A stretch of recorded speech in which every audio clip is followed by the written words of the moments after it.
Hello and welcome to Danville, Indiana for a Sagamore Conference Clash. It is senior night on the western side of Hendricks County. Week 8 of the 2017 IHSAA football season sees the host Warriors take on the Western Boone Stars live on the ISC Sports Network. Tonight's Titanic Showdown brought to you by MTC Sports and Endeavor Communications. I am Jeremiah Johnson. How lucky am I that 5 times in the first 8 weeks of this high school football season I've been standing next to Lance Scheib watching some outstanding high school football action. That is the case once again tonight. And Lance, tonight's game, we've seen great games all season. Tonight's game may be the best yet. Well, I tell you what, you've got 2 great programs that have done a nice job in the tournament runs, have done a nice job in the Sagamore Conference. They are well coached. We've got I believe, two of the best young coaches in the state of Indiana here tonight, and Justin Pelly and Casey Woods. And their teams really play like their coaches want them to. They play hard, they play physical.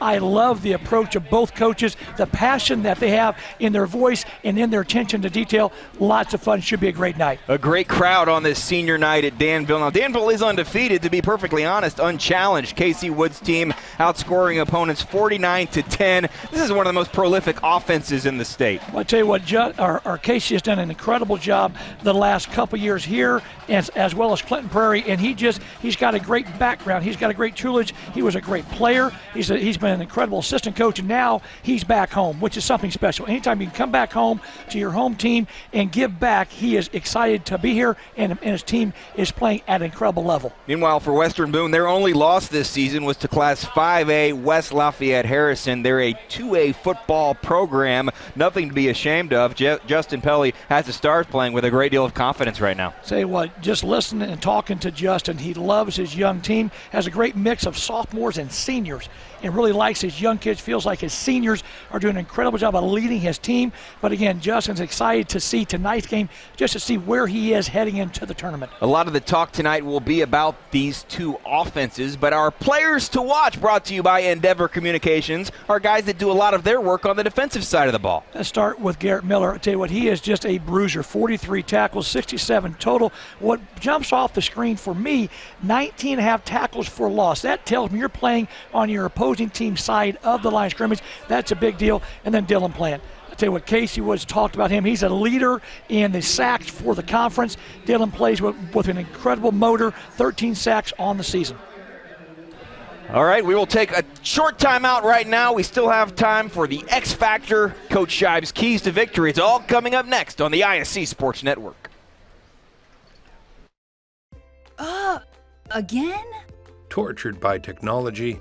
Have no fear. Endeavor is here with Speed Geeks. Our Speed Geeks are expert technicians ready to rescue you from technology troubles. Our experts are here to get and keep your Wi-Fi running properly. We'll even make sure all of your devices stay connected.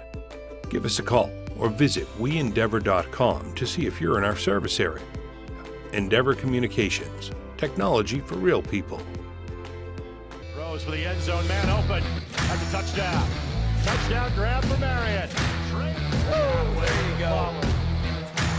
And why pull up for a jumper from 3 or even a mid-range when you can go right down the lane? Sowers is back, reaches up, and it's a grand slam for De La Salle. All alone. Scott got it. Great look by Coach to break down the defense.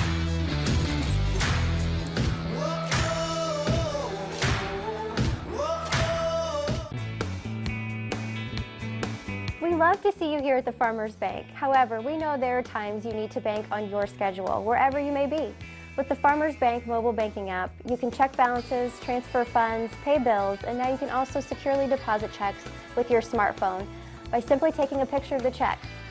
Download our mobile banking app today. The Farmers Bank, your local bank, your mobile bank, your bank for life.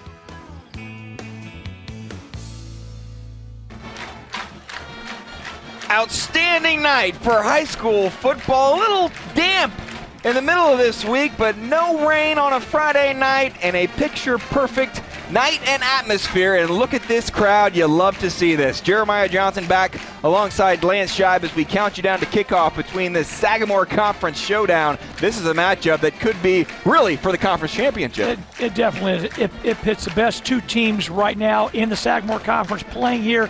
Danville has to feel good about playing at home, And I know Danville and Casey Woods is excited about playing West Boone, just as you talked about earlier, Jeremiah, looking to see where his program is as well. It should be a great night.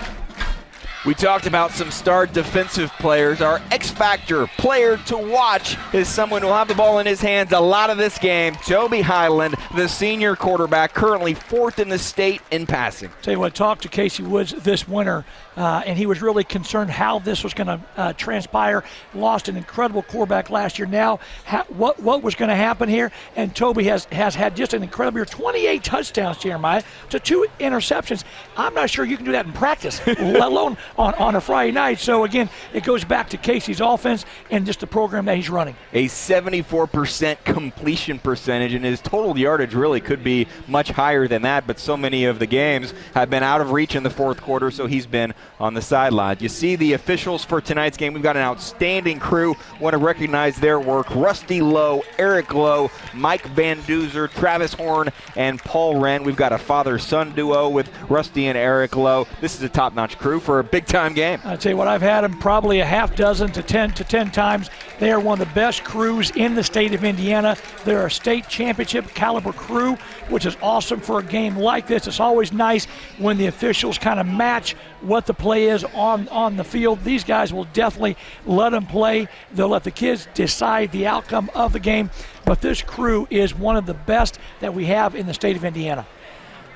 And I love to watch 2 outstanding quarterbacks, or maybe 2 creative offensive minds. I know you like that as well. This is one of those games where it may be extending to maybe a 2.5 to 3 hour type of game, because we're going to see some passing. We're going to see that ball thrown around. We're going to see 2 great offensive minds, this coaching staff's at work.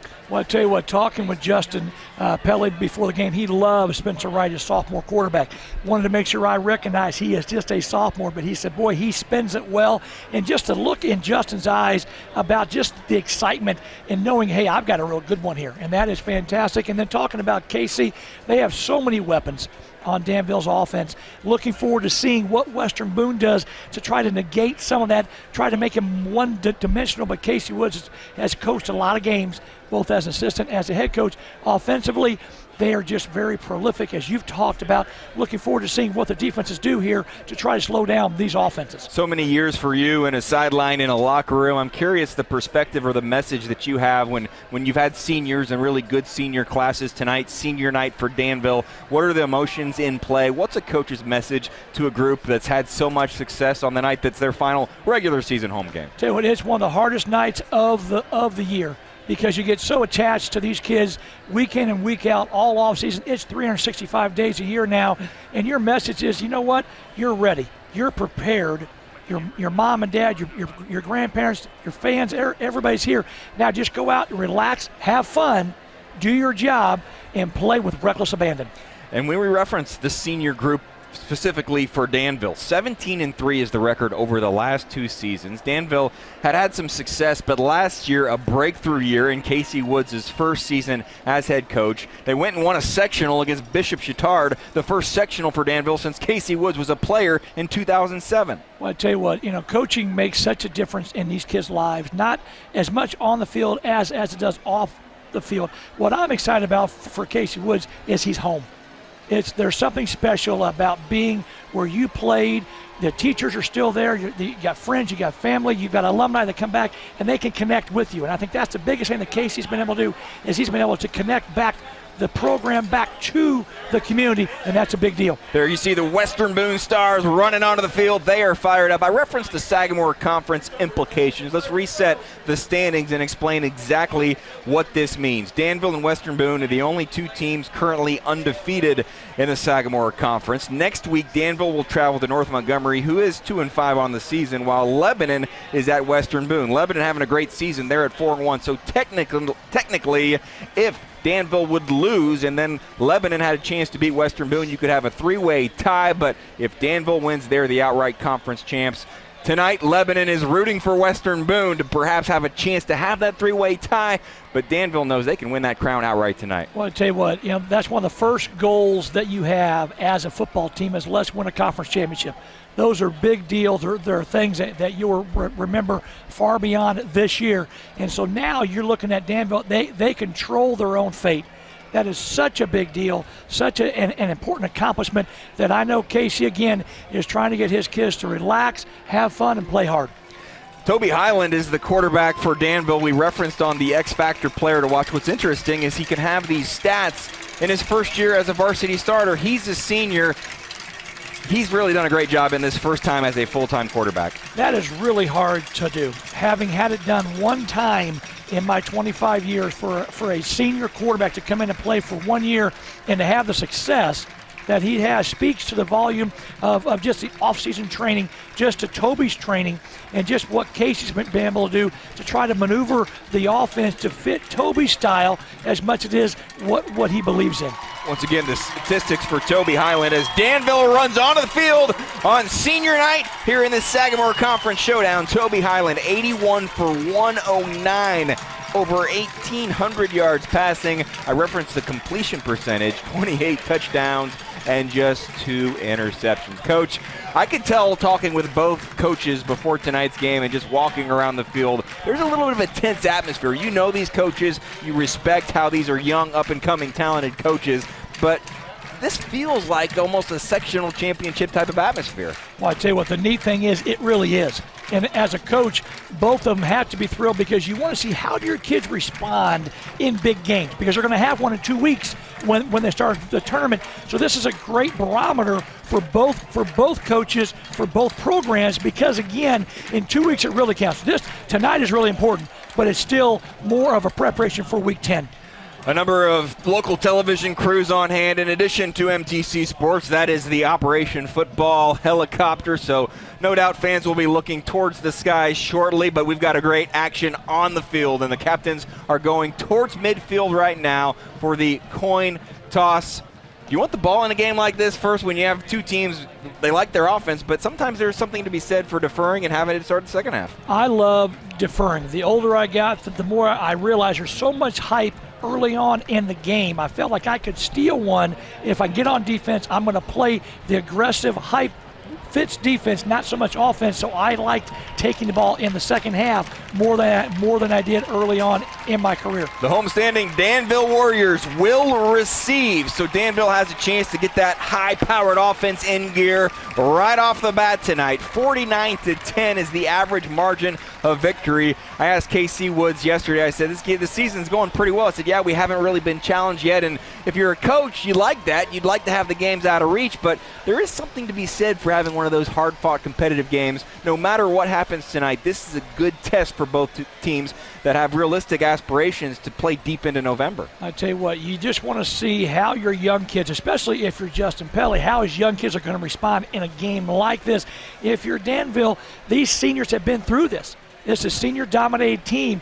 When you have a young team versus senior-dominated team, you always like the seniors. Not saying that Western Boone's not going to pull the win out tonight, but I like Danville right now just because of where they are and the depth of seniors that are playing for them. In a game like this, you never know the role that special teams might play. Coach Scheib knows that as well as anyone. You can worry about the offense, you can worry about the defense. If your special teams is not ready, you're not going to win. Well, I tell you what, it is a huge three type of a game here. Offense and defense is so important, but the hidden yards, I think that's going to be really critical tonight for Western Boone as much as it will be for Danville. But again, that's a big deal here. There's a little bit of a breeze working. I think that's going to be work into the offensive favor here a little bit. Looking forward to, again, just to seeing if Danville can control their emotions, if Danville can just kind of calm down and play, because again, they're at a little bit of a disadvantage because they have the ball first.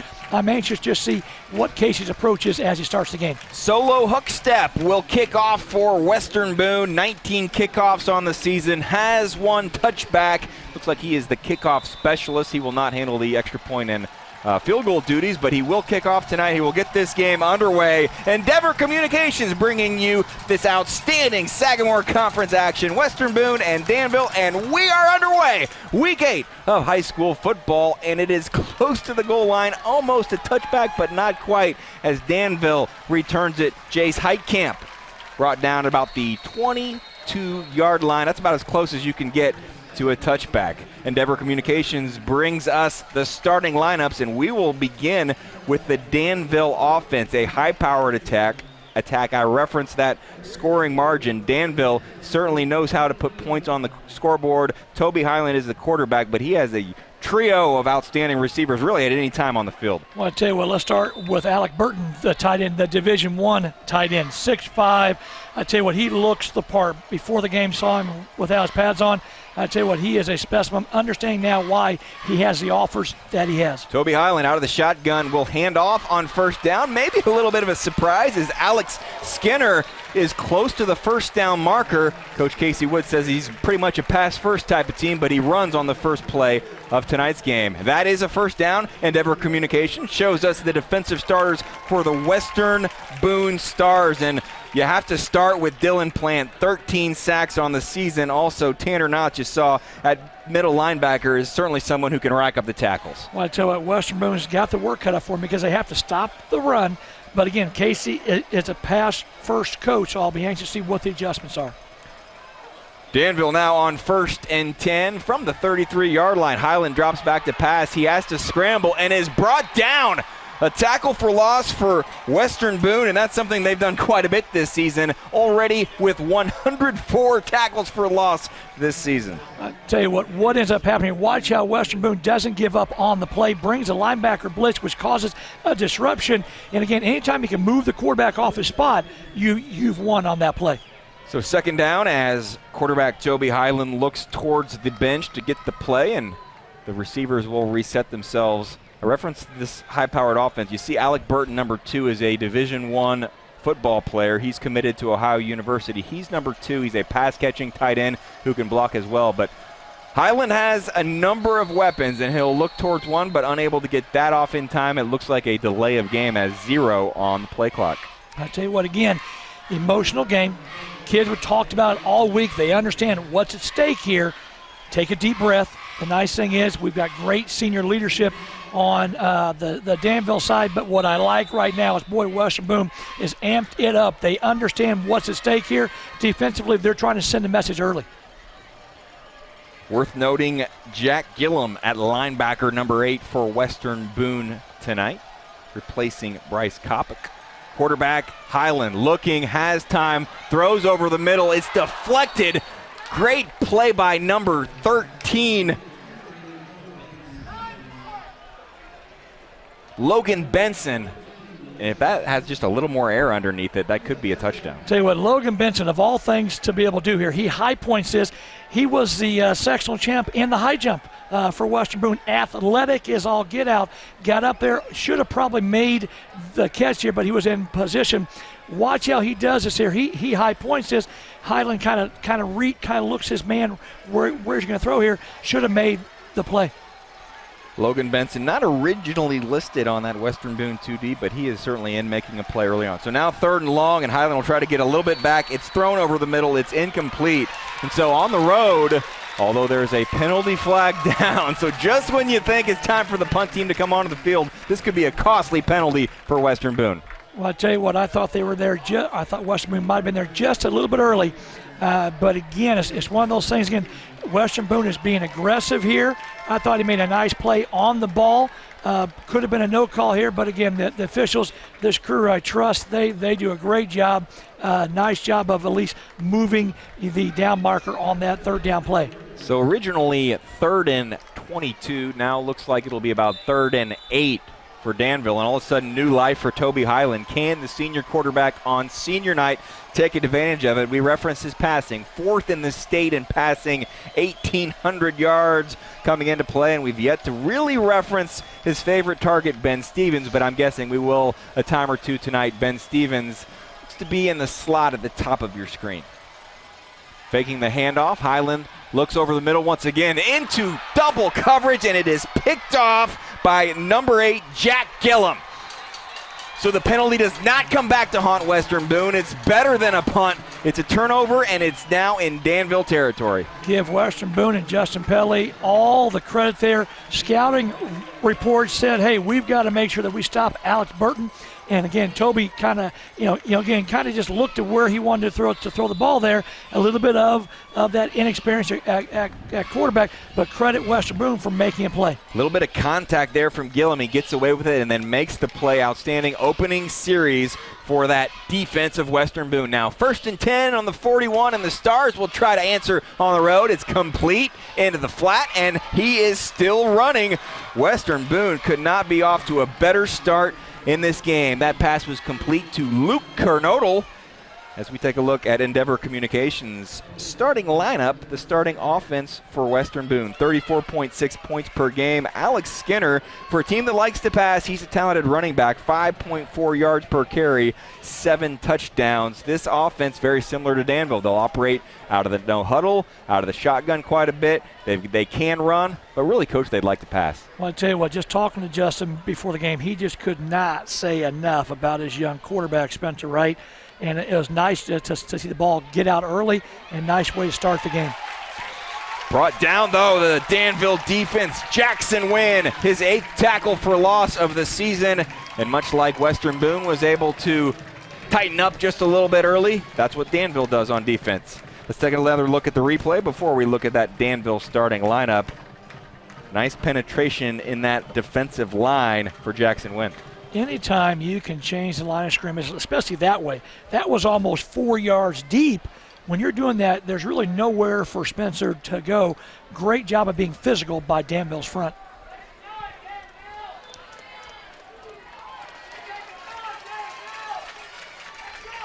Second down and long. Spencer Wright scrambling. We've got a penalty flag down. That pass is complete. Interesting to see whether this play will hold up, as it is very near the first down marker. We'll take a look and see what the officials have to say. I think we have the outside tackle there for Western Boone grabbed the defensive end. But again, to the credit and to the defense of the offensive tackle, when your quarterback moves and he moves outside the pocket, there's really not much that you're going to do other than grab, just because of the fact you can't see what's behind you. The Danville defense giving up just 10 points per game this season. They have the luxury of having a high-powered offense, so they don't have to do quite as much of the heavy lifting. You see the 4-3 defense under Coach Casey Woods. Tell you what Casey's done here, he's really crowding the line of scrimmage, really trying to confuse the front. That was one of the keys to the game that Casey talked about, was can the Western Boone offensive line block his front? He felt like he had an advantage, or has an advantage there tonight. So penalties have been a problem for Western Boone already tonight in the very start of this game. Still 8 minutes to play in the first quarter. You saw pass interference penalty on the defensive side. Then you've seen a couple of offensive penalties. Second down and 28 from the 46. I tell you what, you've got to hope now to try to get half of this back on second down, and then give yourself a reasonable chance for third or fourth down here. But again, I think if you ask Justin, he's pretty happy right now with the ball. Pass towards the bottom of the screen. Luke Kernodle picks up a few yards, but that's not really as many as you need on second and what was 28. Want to make a correction. Ryan Solomon would be that starting running back for Western Boone. Alex Skinner on the Danville side of things, but both teams are very similar in that Skinner is often that one running back for Danville. Chandler Schubert comes in as well, so those two guys rotate. Meanwhile, for Western Boone, it's Ryan Solomon, number 35, in the backfield, and then you'll see some from Garrett Miller as well. Well, I'll tell you what, you get here in this type of game, you're playing your best on both sides of the football. Sometimes that means guys are playing both ways. Spencer Wright, the sophomore, gets hit, fires it deep, just past the outstretched arms, or I should say the legs of Patrick Schellenberger, and Western Boone will be forced to punt. So Danville's defense, in a difficult situation they were put in, they rise to the occasion. Great job again. Casey is really confusing the Western Boone front a little bit, bringing a lot of pressure. That's his answer. And again, I do the same thing. Spencer's got great feet, great arm, good quarterbacks. You go attack them. Taryn Lawson was providing the pressure on that play, and yet another penalty flag. So you had high praise for this officiating staff, and you got to throw the flag if there is a penalty to be called, and we've got a procedure penalty. That one's pretty cut and dry. Well, I'll tell you what, you can't move. Again, I still think it's jitters. You're still emotional. You're trying to catch your breath a little bit here. Nothing if you're both coaches here, you both have had the ball once. Now let's settle down and see what the game is really going to look like. Peyton Young, number 18, back to punt for Western Boone. Danville will look to get some yardage, and this is a chance to maybe have the field position change just a little bit if they could get a nice return. Fair catch is called by Danville's number 18, Matt Broderick. And the Warriors will take over 1st and 10. So with this game where we were expecting a shootout, maybe two teams that could put up points in the 30s or 40s, defense, the story early on. Strange, Jeremiah, how that happens a lot. But you know what? They're 6-1. They're 7-0, honestly, because they really are good on defense, both teams. The offense always sells the tickets, but the defense always wins the championship. Outstanding Western Boone defense entered the night with over 100 tackles for loss. They had one in that opening drive, and perhaps they can add another one here. Toby Highland now empty backfield, so you have a pretty good idea with 4 receivers at the top of the screen where he might be looking. Screen pass and immediately brought down by number 35, Ryan Solomon. I referenced him as a running back for Western Boone, showing the defensive skills on that play. Great job by Ryan of understanding quick screen. He just beat the blocker right to the ball. Great job of closing speed there. And again, that's coaching. That's quads on one side. There's 4 receivers. They're really trying to almost make an unbalanced wide receiver look. Great job of adjustment and playing with Western Boone. I can't imagine too many times on back-to-back series this Danville team has been faced with 2nd and long. They're used to picking up yardage on 1st down, a high-powered attack. Challenge tonight for Toby Highland as he keeps it himself, goes around the left side, scampers to about maybe 6 yards shy of the 1st down and gets out of bounds. So that's at least a positive play for a team that's been searching for one. Well, I tell you what, you talked about this earlier. How are these teams going to react here in this type of environment? When my quarterback's struggling, best thing you can do, especially if it's somebody like Toby, get him on the run, get him hit a little bit, but let his feet do some of the work now. Toby Highland with 200 yards rushing, 2 touchdowns on the ground, has those 28 touchdowns through the air as he looks towards the sideline. For a couple of different guys offering signals over there, it's the no huddle that gives the coaching staff a chance to maybe look at the defense. And still 2-1 on the play clock. They just get it off in time. That pass complete once again to Ben Stevens, and he fumbles the football, retrieves it, but might have gone back past the 1st down marker. Interesting spot. Have not seen that happen before. I've seen many things, Jeremiah. But again, what happened there was the Western Boone only had one linebacker, and Ben was able to split both of them. Again, heavy cost on trying to make yards there. Did recover the ball, which obviously was the most important thing. And he really would have been able to just knock it out of bounds. It was so close to being out of bounds anyways, but it is enough for the 1st down. That is Ben Stevens, entered the night with 31 receptions, 803 yards, 7th in the state in receiving, and quite an average as well, as he's been on the receiving end of so many of Toby Highland's passes. This one's to Mark Broderick. Not as many yards on that one. They like those quick plays. That's a safe play. It's almost like a run. Well, I'll tell you what, when you're throwing the football like Casey does, you have to have about probably 7, 8, even as many as 12 screens, just because you want the ball out so quick, just so you can get your quarterback clean or keep him clean here. If my quarterback is struggling, he's not struggling, Toby's not, but it's a way to get him into the flow of the game. Easy, quick passes. Another situation with 4 receivers at the top of the screen, a challenge for the defense. Obviously a number of defensive personnel towards the top of your screen, but it's a little bit of a decoy as Highland's going to take it himself and go up the middle. He's hit hard, but the referee rules that Highland is down. That was a big-time hit from Jack Gillum. Bit of a break. Danville gets the 1st down. Well, I tell you what, I think Jack might have actually caught the worst end of that. It's not going to look like it, but watching Jack move around a little bit here, he's a little gimpy.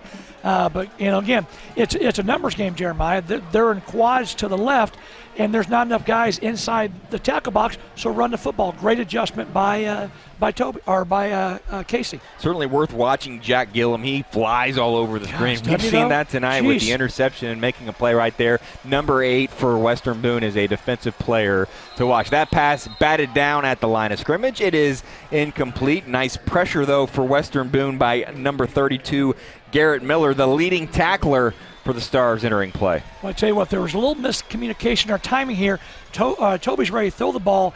The receiver wasn't quite out of his break, which gave the defensive lineman Miller there a chance to get up and get the ball. Miller listed as an outside linebacker, but you see him in that three-point stance lining up in that kind of defensive end position, and perhaps he's lining up wherever Alec Burton goes. Number 2, he's right across from him. You know, again, Justin has put his 2 best players over Burton and over Ben Stevens here, and now he's going to make Danville beat him with somebody else. And that somebody else is Alex Skinner, 5'9", 185-pound junior, a team that relies on the pass, but they've got a talented junior running back in Alex Skinner. And what I like here, again, great job by Skinner. Great. I mean, again, I like his elusiveness. But again, right now, Justin Pelley is saying you're going to move the ball, but we're going to try to take your 2 best players away from you, so it's going to make it harder. That handoff once again goes to Skinner, and he's able to find running room. A very similar looking play and a similar result. The chains are moving once again, and you can feel a little bit of momentum starting to build on this home Warrior sideline. Again, if you're Western Boone here, stay with what your game plan is. It's okay here. There's no reason to panic. Make Danville beat you left-handed. Back to action. Western Boone was trying to make a substitution, unable to get who they wanted on the field. That's that no huddle coming into play, forcing the Stars to call an early timeout. I'll tell you what, you've got 2 really good young coaches, 2 very emotional coaches, and again, they're trying to help their team get through this part of the game. With that timeout, we'll take a break as well. You're watching Danville and Western Boone on the ISC Sports Network.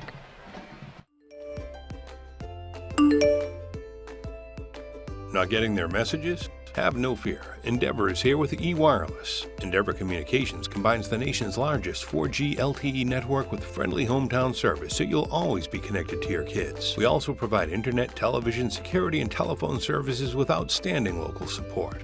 Give us a call or visit weendeavor.com to see if you're in our service area. Endeavor Communications. Technology for real people. Don't be tortured by technology. Call 1-800-922-6677 or visit weendeavor.com for all of your telecommunications and technology needs. Endeavor Communications, your hometown telephone provider for over 65 years. Timeout due to some substitution needs for Western Boone, and it's a chance for that Western Boone defense to regroup a little because right now Danville's rolling. Well, I tell you what, you got to do something to again disrupt the flow of or rhythm of Danville. A timeout will normally help you get your kids to calm down a little bit here and gets Danville out of the rhythm a little bit. Toby Highland, number 12, the quarterback with Alex Skinner beside him. He will hand off to Skinner. 3rd consecutive play, they hand off to Skinner out of the shotgun, but this time Western Boone sniffs it out. Well, I tell you what, again, I like what Western Boone's doing. They're being stay in your base defense. Stay true to stopping the run. When you can put your best defenders over their best offensive players here, now it becomes secondary on who's going to win, meaning your linebackers remaining inside or Skinner, the tailback.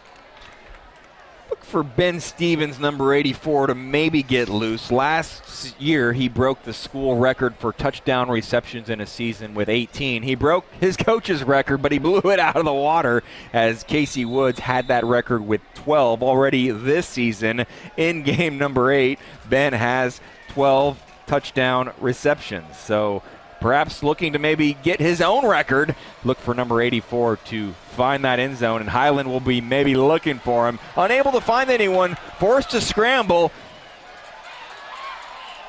Eventually, that play is batted, and it's intercepted by Western Boone. The play that would not end ends in favor of the Stars. Oh, and it's changed to incomplete. I tell you what, great job of recovering by Western Boone there. Great job of closing speed by their safety and by their defensive end who got there to make a play here. Again, what I love here, again, he's on the run. Joe is here, or Toby is. And again, Western Boone doesn't stop, almost comes up with the miraculous interception. So it was number 13, Logan Benson, flying through the air to bat that down, and then a little bit of confusion on whether that was an interception. I was going by the reaction of that entire Western Boone bench. They seemed convinced it was an interception, but it is officially incomplete, and now Danville on 3rd and 8. Could be in 4-down territory here as they don't have a prolific kicker. Highland drops back to pass, looks towards the sidelines, looking towards Stevens as that ball was being thrown. Stevens was complaining about a penalty. Instead of trying to make that catch, it falls incomplete. I'll tell you what, Casey loves Stevens. All around loves what he does as a receiver, as a DB, as just an athlete playing for him. I think, honestly, I think Stevens reminds Casey of himself a little bit. Just a really good athlete. Marion loves him. Would probably be a great fit to go to Marion. Could definitely play there and make Marion a lot better. So on 4th and 8, Danville will go for it. Highland looking, having a little more time, but once again forced to try to run, and he is brought down. Western Boone holds. Is there a penalty flag on the play? I'm looking. I'm not seeing Western Boone go off the field, but it is a turnover on down. So Western Boone's defense, after that timeout, they're able to hold. I think we've got a flag holding on Western. If you look down there about the 22-yard line, I thought the defender grabbed Stevens as he tried to come out of his break. Late call. I didn't see it, but I did watch Stevens that play, and he was grabbed coming out of his break. My apologies. It was thrown at about the 20-yard line. It blended in the yellow flag with the white on the 20, so it was down there, and it is a key turnover in this game. Well, you talked about earlier, Jeremiah. Right now, Western Boone is hurting themselves with all these penalties. You can't do that in a game that's of this magnitude. 4th down and 3 now after that holding penalty. Highland gets another chance to try to get Danville closer to at least field goal range or perhaps even closer towards the end zone as the clock is ticking here in the first quarter. Highland rolling left. Looks like a run design, and there is yet another penalty flag thrown. The spot is close, but we'll just wait to call anything until we see what the flag is for. The way that Toby reacted, it looked like there was either some kind of face mask or some kind of holding there because his body flipped as he was trying to make the play. So it looks like they are going to measure. The outcome of the play could determine whether the penalty is accepted. Would seem to think that's on Danville. They do have holding. Wow. Again, I thought the way that Toby's body got twisted, I thought he got face mask more than anything else, and it happened so quick. That's really a unique call, holding that fast, but again, you can't grab him. Don't have the numbers, but feels like at least 10 to 12 penalty flags already in this game. So because it is short, Western Boone will decline the penalty. The Stars take over at the 22-yard line. I tell you what, give Western Boone all the credit. They've come out, yes, Danville's moved the ball, but I tell you what, they have bent and not broke here, and that's a credit to what Coach Pelly's doing. It's a credit to his kids. They are fighting their daggone tails off. I think the key play on that drive was when Western Boone was unable to get their defensive starters or their substitutions onto the field. They were forced to make a timeout, and that really got that defense settled down. Just calmed them down a little bit. And again, we're still talking about high school kids here. And again, I like what Western Boone's doing on defense. They are making Danville move the ball without their two best players being involved a lot. Still scoreless, 2:37 to play in this first quarter of this Sagamore Conference showdown. Sophomore quarterback Spencer Wright will hand off. Picking up about a yard is Ryan Solomon.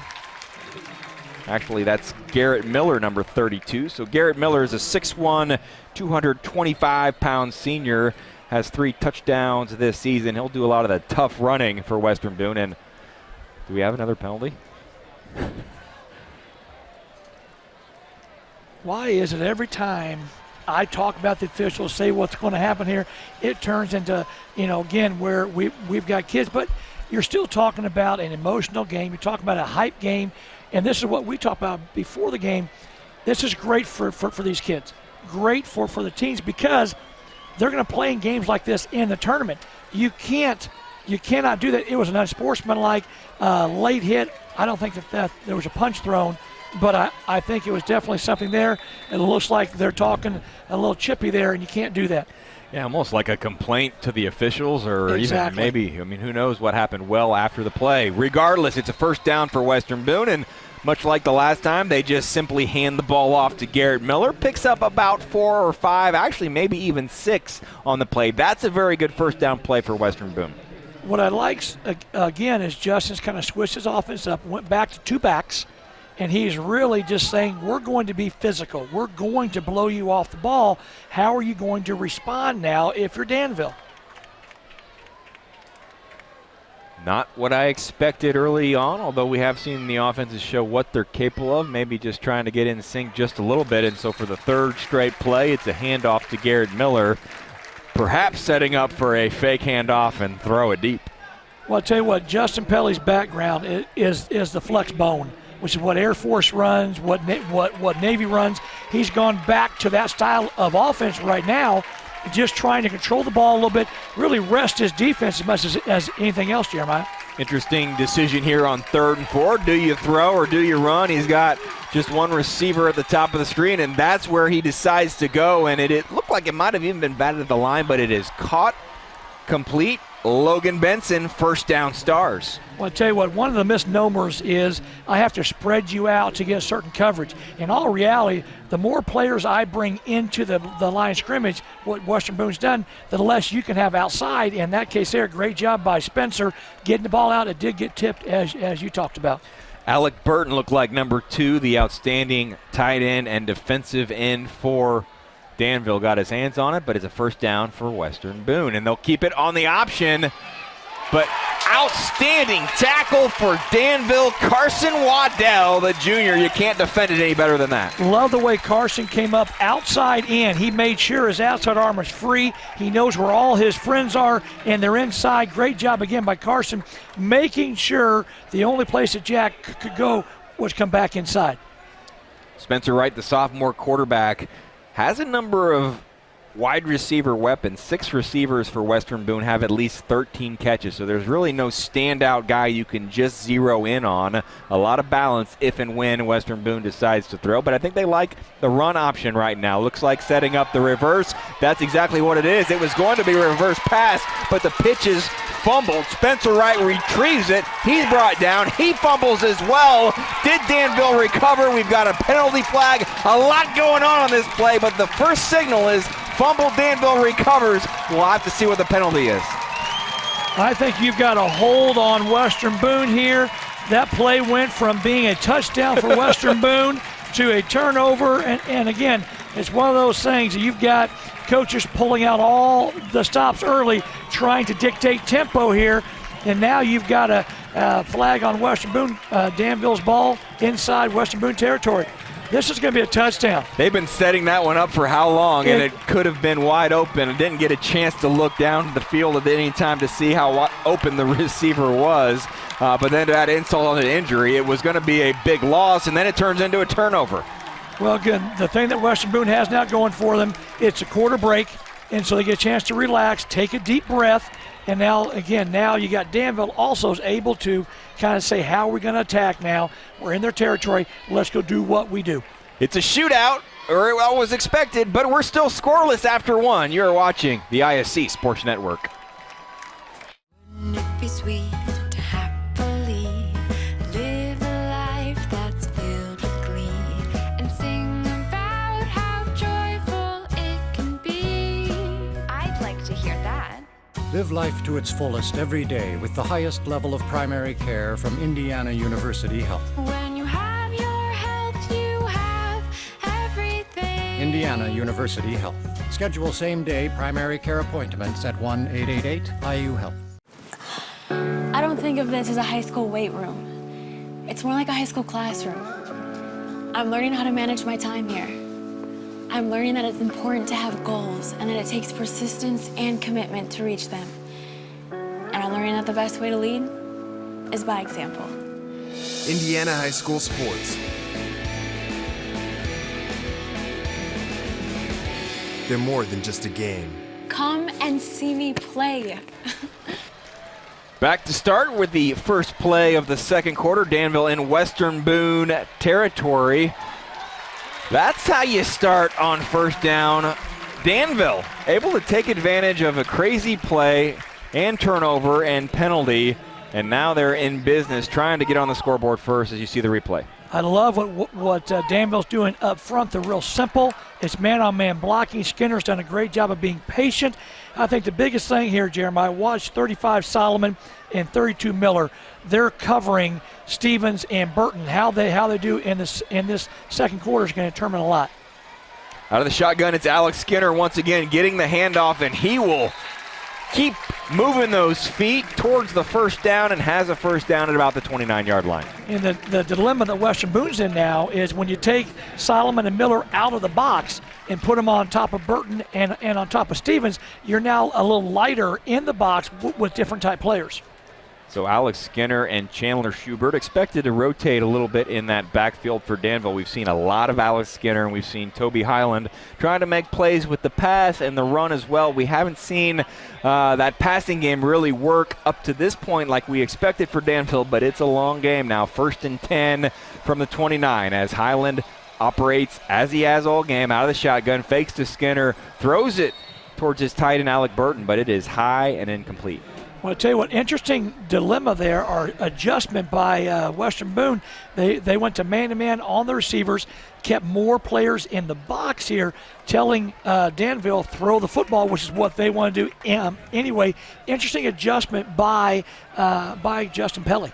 And that shows the versatility of number 2, Alec Burton. He's a tight end, but really lining up like a slot receiver in this situation, and that's a tough challenge for a cornerback or maybe an outside linebacker who's going to be trying to guard him in a play like this. But the handoff on second down is to Skinner, and he picks up about 7. So that's about all you can ask for when you hand off in that situation on 2nd and 10, setting up 3rd and short. And really, once again, a team in 4-down territory. As you see the replay, Coach Casey Wood says the kicking game's been a little bit of an adventure this year, and they're switching to Nick Buchanan, who's more of a straight-on kicker, but he's good on the extra points, not quite from this distance. 3rd down and looks like 5 from the 23 for Highland. Handoff again to Skinner. If it ain't broke, don't fix it. 1st down, Warriors. I'll tell you what, I love what Casey's doing. Again, so many times we see plays that work and coaches go away from it. Force Western Boone to put more players in the box, then you can do anything that you want to do. Up to this point, Western Boone has made Danville one-dimensional by running the football. If you're Justin Pelly, be patient. Let them keep running the football. See if they're patient enough to do it all the way down the field. You see after every play, the quarterback, the receivers, they look towards Coach Woods, who looks like he's the one calling these plays. He looks at that Western Boone defense and then calls it out. This time it's the fake of the handoff. Highland keeps it himself. No room to operate. Western Boone had that one read perfectly. Connor Hull among the stars making the play. Well, I tell you what, again, great job by Western Boone. They are still flying to the football. I love how they're disrupting the read and timing of Danville's offense. Great adjustment by Coach Pelly and his defensive staff. So now it's 2nd and 12. So still a couple of downs for Danville to try to get something going, perhaps find that end zone. Skinner still in the game, moves to the other side of quarterback Highland. Out of the shotgun, handoff goes to Skinner. What a job by that Danville offensive line. We're seeing those plays work because the guys up front are making big holes. And I tell you what, I love what Skinner's doing. He is patient. He can cut on a dime. What I like what Casey's doing here, Casey is not abandoning what has worked for him. Don't force the throw. Right now, Highland's a little shaky. Keep handing the ball to Skinner. Good thing is he's moving forward. He's giving you manageable downs. So 2nd and 12 becomes 3rd and 7. Felt like it could have even been more than 5 given the hole that he had. Skinner still in the backfield. We've got a timeout on the field. Western Boone used a timeout to its advantage in the first quarter, trying to get that defense to regroup once again. We are still scoreless in the second quarter. Endeavor Communications bringing you outstanding high school football action. Channel 13, Operation Football. They're headed to another game. We're staying right here. You're watching the ISC Sports Network. Power. We all want it. We all need it. It not only lights our homes, but it drives our businesses. It strengthens our communities. It empowers us to make our own decisions. Today, we're giving power to more than 22,000 members. We're a homegrown, locally based cooperative that does something the big electric companies won't: give safe, affordable, and reliable power to rural communities. We're Tipmont REMC, and our members have the power. Tonight's game is brought to you by Endeavor Communications. eShield Security provides outstanding coverage for your home or business. Call 1-800-922-6677 or visit weendeavor.com. Once again, Endeavor Communications, your hometown telephone provider for over 65 years. 3rd and 7 from the 15, and coming out of the timeout, that is the last thing you want when there's a timeout call, to get a procedure or offensive penalty. Well, you're 3rd and 7. You're Casey Woods. You're thinking, I got 2 downs to get 7 yards. I'm going to definitely probably run the ball here on 3rd down, see what I have on 4th. Now you're 3rd and 12. Makes that selection a little harder. If I'm Western Boone, I'm probably going to twist up front, but I'm going to defend the pass. Let them run the football here. So that timeout already working perfectly for Western Boone. Perfect timing. -5 after the timeout. That's so what happened last time. 3rd and 12, and it's back where they were on 2nd down. It negates that 5-yard run from Skinner. Danville will hand to Skinner once again, knowing perhaps they've got 2 plays to try to get those 12 yards, but a host of stars there to make the tackle. Still about 10 yards shy of that 1st down. Now an interesting question. It's at the 19-29. I don't know if 36 is within his field goal kicker's range. Probably going to have to go for it on 4th and long. See, Western Boone, nice job making penetration, disrupting the path of the actual play.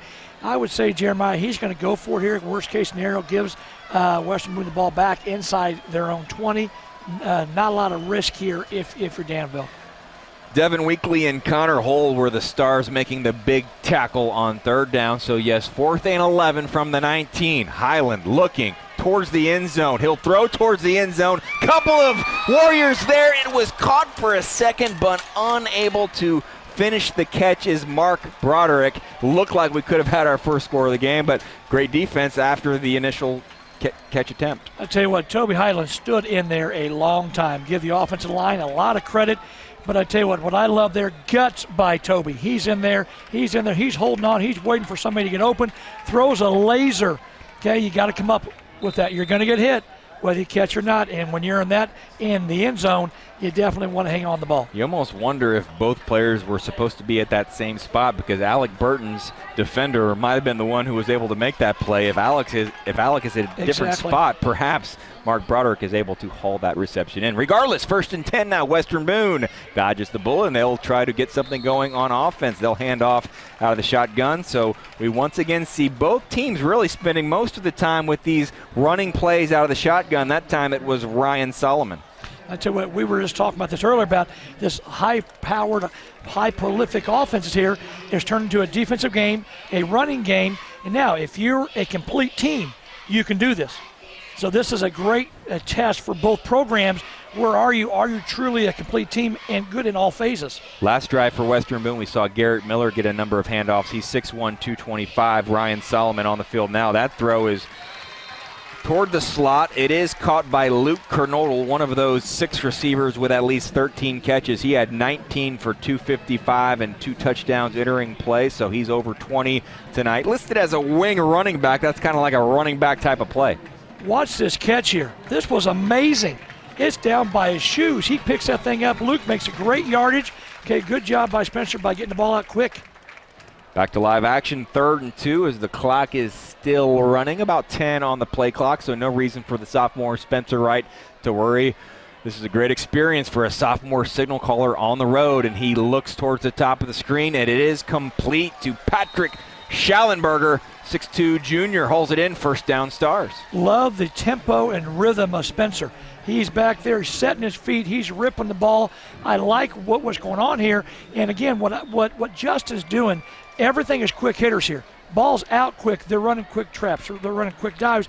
They're negating the physicalness and the size of the Danville front right now. Got trips towards the bottom. Once again in the backfield, it's Ryan Solomon. Rolling right is Spencer Wright. Finds someone, has a man wide open, Joe Hendricks, who has some yards after catch as well.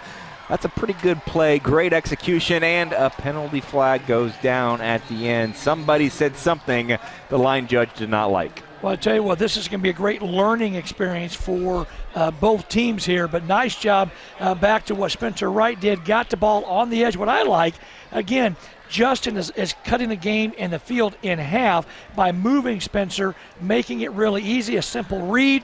And then, if you're Justin Pelly, you're not going to be real happy about your receiver getting up and being a little chippy here.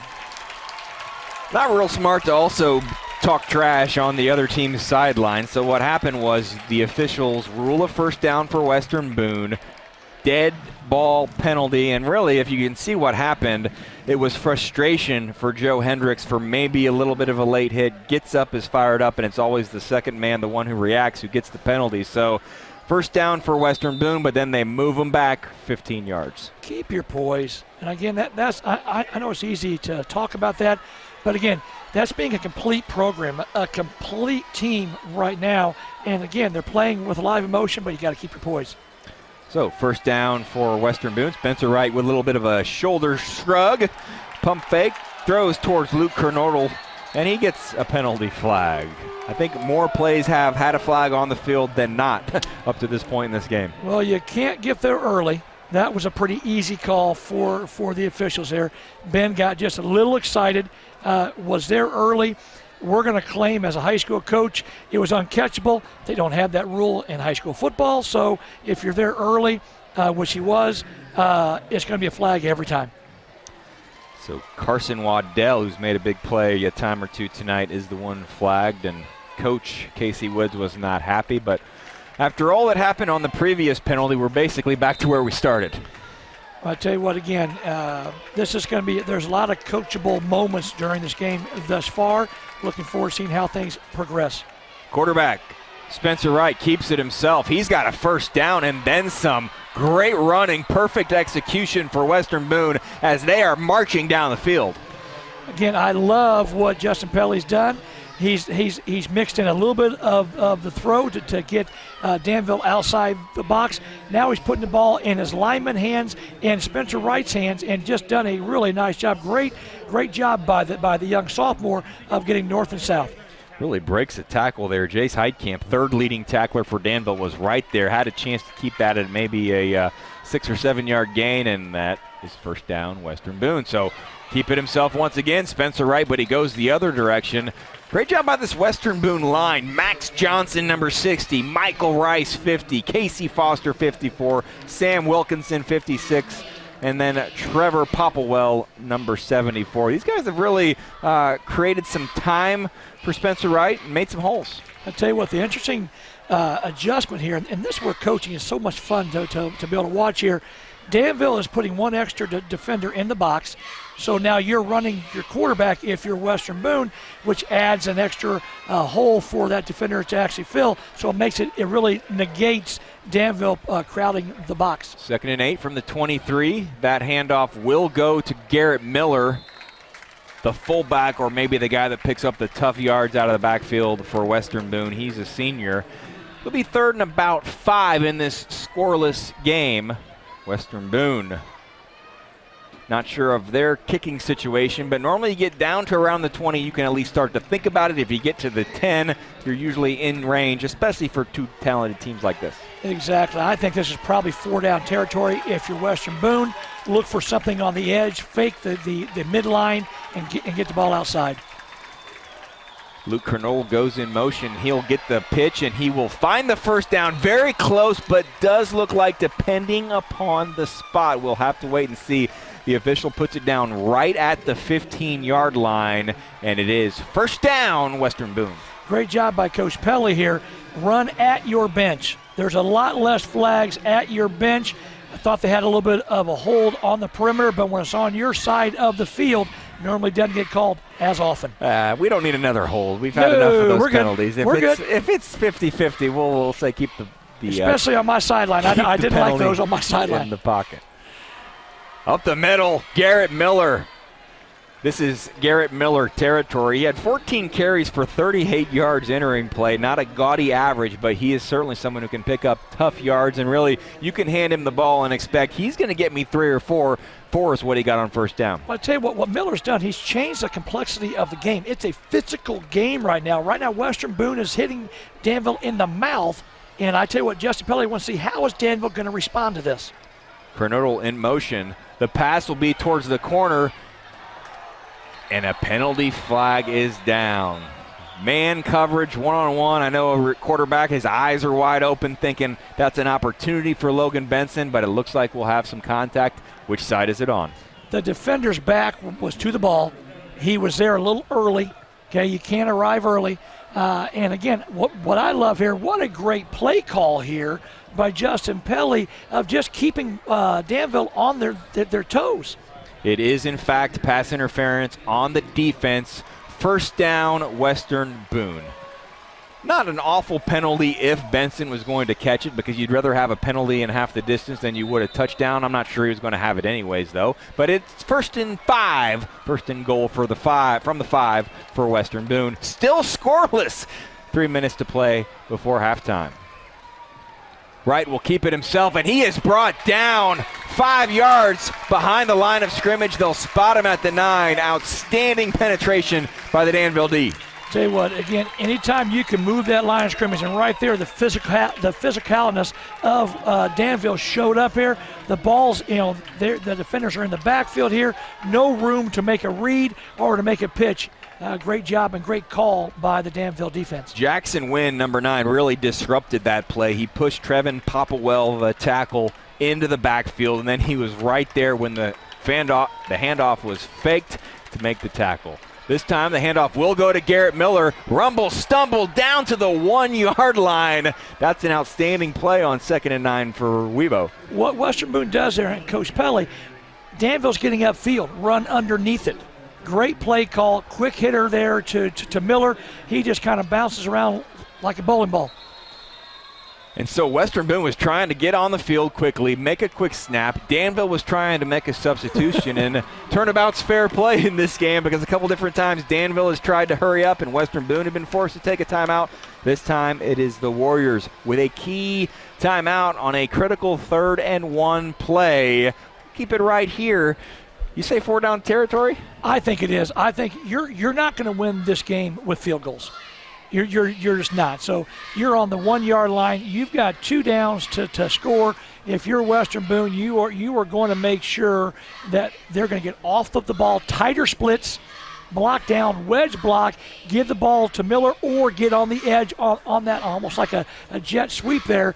But again, this is definitely, in my opinion, 4 down territory. So 3rd and 1, 2 minutes, 50 seconds on the clock. We are still scoreless. Both teams have had some opportunities, drives that you thought would result in points. High-scoring teams that really have not struggled at all this season to put points on the board.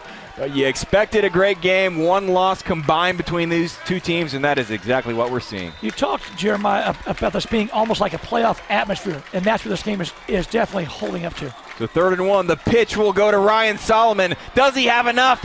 He finds the end zone. Touchdown, Western Boone. The nice play about that, and great call here by Justin Pelly, is you're running a sweep. Now he can go inside, outside, straight ahead, left, right. There's not enough defenders there to stop this play. Great play call there. There's too much space there.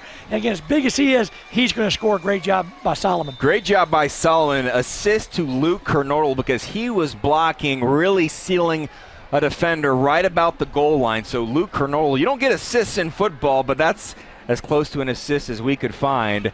Extra point attempt is blocked by Danville. So the score is still 6-0. It's all everything wide receiver Ben Stevens getting through the line and blocking it. So interesting game with some plays that could go either way. But right now it's Western Boone 6, Danville 0. You're watching the ISC Sports Network.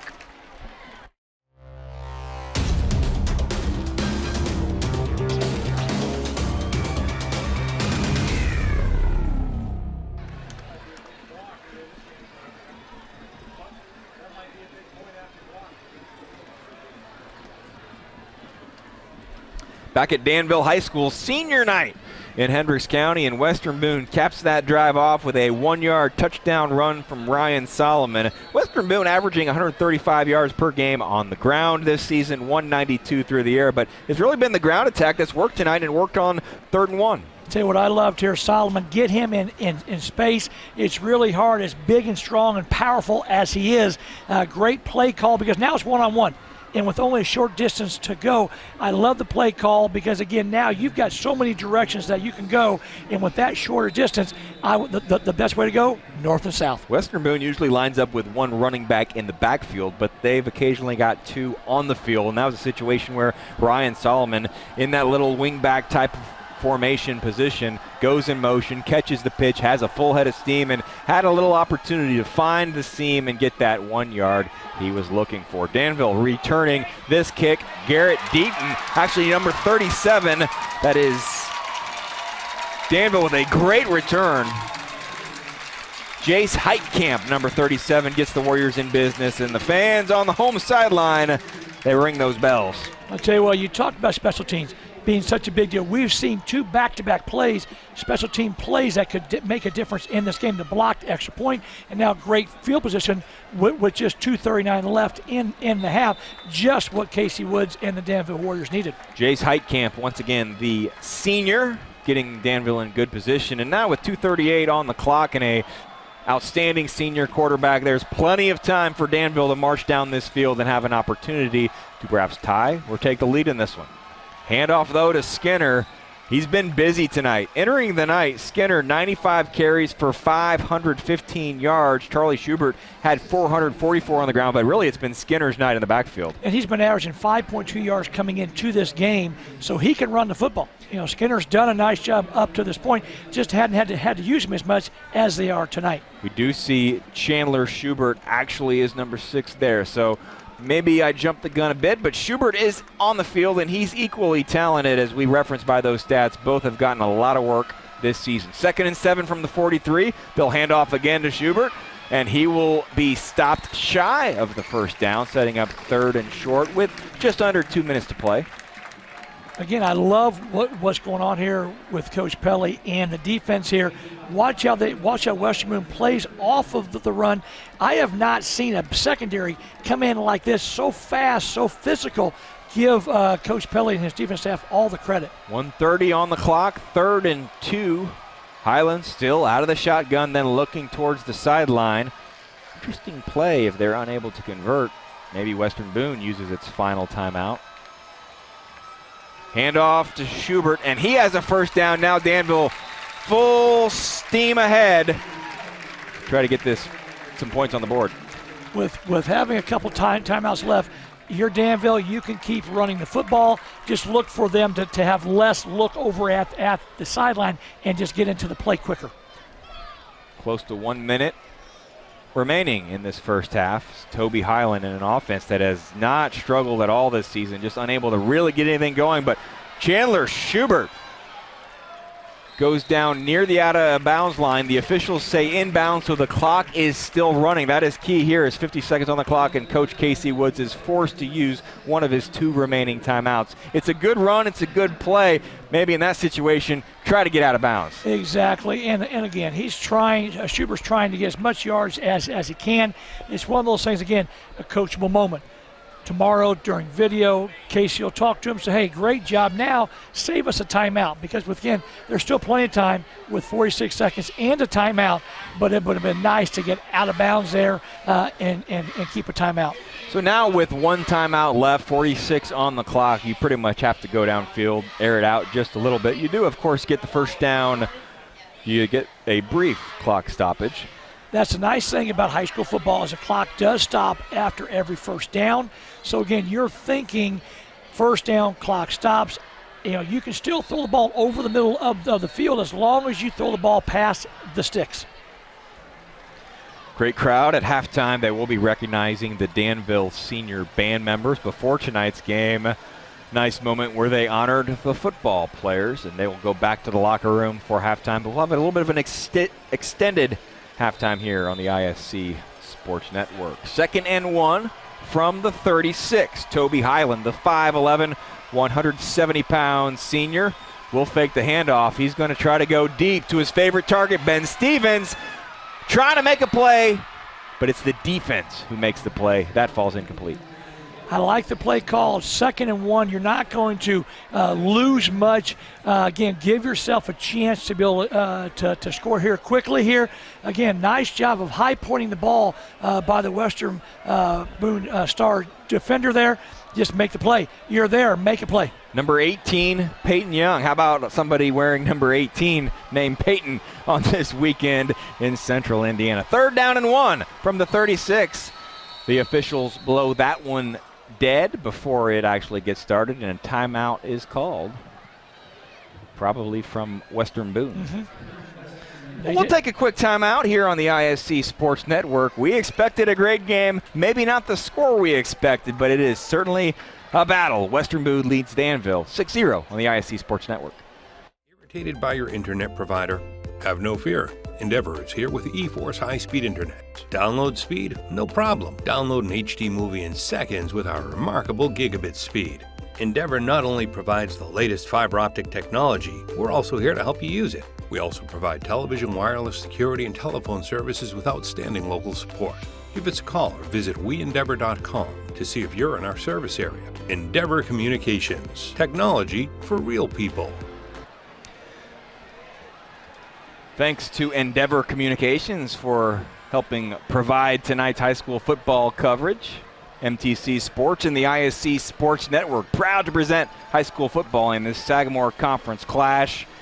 You can almost call it a conference championship game. Some things could still happen next week, but if Danville does win, they will be the conference champions. But right now, Danville is forced to come from behind. They trail Western Boone 6-0.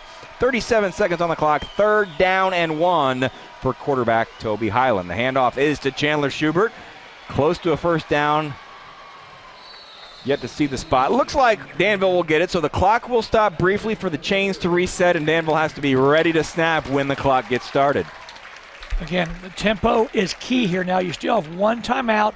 You don't have to go super fast here, but have the second play called, which what Casey does. Anticipates the 1st down. Now let's go. And they are ready to go, no doubt going to the air for this one. Toby Highland, 4th leading passer in the state, to the 7th leading receiver, Ben Stevens, but unable to connect. Tell you what, they're just off just a little bit, JJ. It's one of those things, again, you know, whether it's the pressure from Western Boone, whether Ben is off his mark a little bit, or what I like, I think that the back end of Western Boone has been fantastic. The secondary has really limited. He's in great position there. Again, it's really hard when the defender makes the offense make a play. As simple as that sounds, that's what's happening right now. I think in that situation, if you're Danville, you like your odds when it's man coverage, one-on-one. They just weren't able to connect. So rolling right, throwing back to the left to that tight end, Alec Burton, but he has nowhere to run. He's going to reverse field, still running around. Looks like a video game at times. He's 5 yards behind the line of scrimmage. He's going to go down out of bounds for a loss of 7. But more importantly, he lost about 15 seconds. And that's probably the biggest thing here. I like the play call, a little move the pocket. Now if you're Western Boone here, you're going to play on the goal line. Now with 6 seconds on the clock, you're pretty much forced to just go for a Hail Mary towards the end zone, I would think, on this play. Danville uses its final timeout, so no reason to save those timeouts for the second half. It's use it or lose it, and Coach Casey Woods will use it here with 6 seconds to play in the first half. Again, I really feel like Western Boone, I'm going to line my 4 secondary guys on the goal line. All we're going to do now, or maybe on the 10, because that's the only place they can really go at this point. The other thing that you can look at, and I like this approach as well, bring pressure. Don't give him all day, because they've got Burton is one heck of a player. Stevens can go up and get the ball here. Don't give him time to throw the ball. That's the other thing, the other avenue or choice that Western Boone has. If you're Toby Highland, you just want to buy just a little time, get your receivers towards that end zone, and you never know. Make a play, throw it up there, see what happens. In a game like this, I think the points are going to be much more important than we thought coming in. We thought it'd be high scoring, but 6-0 on what looks like the final play of the second quarter. Well, the problem that Danville has a little bit is Toby in the offense is on the right hash. That means to get over here, if he's going to move the pocket at all, he's got to come to his left, which is really hard, as you know, Jeremiah, as being a former quarterback, to move from your left and then throw back across, downfield is a little tougher. Chandler Schubert will be beside Highland in the backfield, likely just to provide some extra blocking protection. He'll stay back there. Highland looking for some time. Forced to scramble. Throws it up. Maybe not quite to the goal line. Oh! Ben Stevens had his hands on that. There were 3 Western Boone Stars defenders, but I think Stevens, if he looks at the video again at that one, he had a chance to haul that one in. He's sick. I know. I can see his body language right now. He's thinking, I should have caught that. I just think he misplayed it just a little bit here. Great job by Toby. I think Stevens, Ben is just surprised the ball gets there.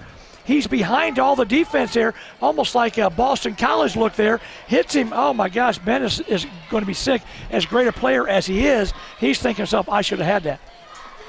So we go to halftime. Western Boone with a 6-0 lead over Danville. The Sagamore Conference Pseudo Championship living up to the billing. Let's take a quick timeout. You're watching the ISC Sports Network. Since 1969, Haley's Lock, Safe & Key has provided expertise and solutions when dealing with residential or commercial security needs. Whether you're looking for a safe, seeking access solutions, or in need of automotive keys, nobody can serve you better than Haley's. One-on-one service and simply the best solutions. We've been providing it daily for more than 40 years. Haley's Lock, Safe & Keys. Call, visit, or find us online. 2 locations, Crawfordsville and Lafayette.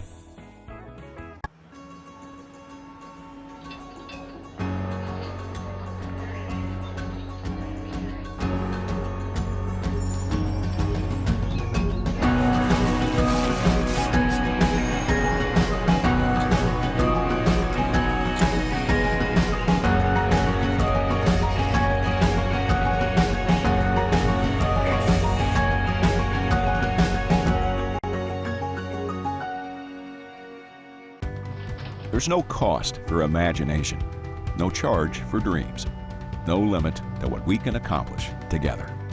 It takes grit, determination, but mostly it takes you. They are your ideas, your visions. We're here to help. Early mornings, late nights, heavy loads. We are real people turning extraordinary dreams into reality. Sunbelt Rentals. Your ideas, our equipment. Food, shelter, fast Wi-Fi. It's all we really need. Good thing Endeavor has the fast, reliable internet it takes to power all the Wi-Fi hungry gadgets in your home. All at once. With speeds up to 10 gig, get smooth HD streaming video, gaming, music, and surfing, all with no waiting, no buffering, no kidding. Call or click WeEndeavor.com and upgrade to Indiana's fastest internet today.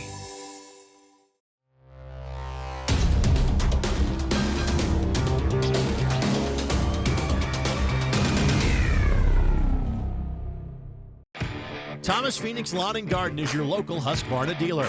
With us, you'll find a knowledgeable staff that's able to provide quick turnaround service so your business doesn't have to stop. From zero-turn mowers to trimmers and chainsaws, Husqvarna has you covered. And with the fleet program, the more you buy, the more you get in return. With that kind of stability, you can rely on us for the long haul. Get your Husqvarna equipment today at Thomas Phoenix Lawn and Garden, located at 6292 West County Road 0 in Frankfort. Want to know what I like best about playing basketball for my high school? I like it because it's a place where my friends get to see me play. I like it because I'm playing for someone besides myself. I'm playing for everybody in my school and every person in my community. Indiana high school sports.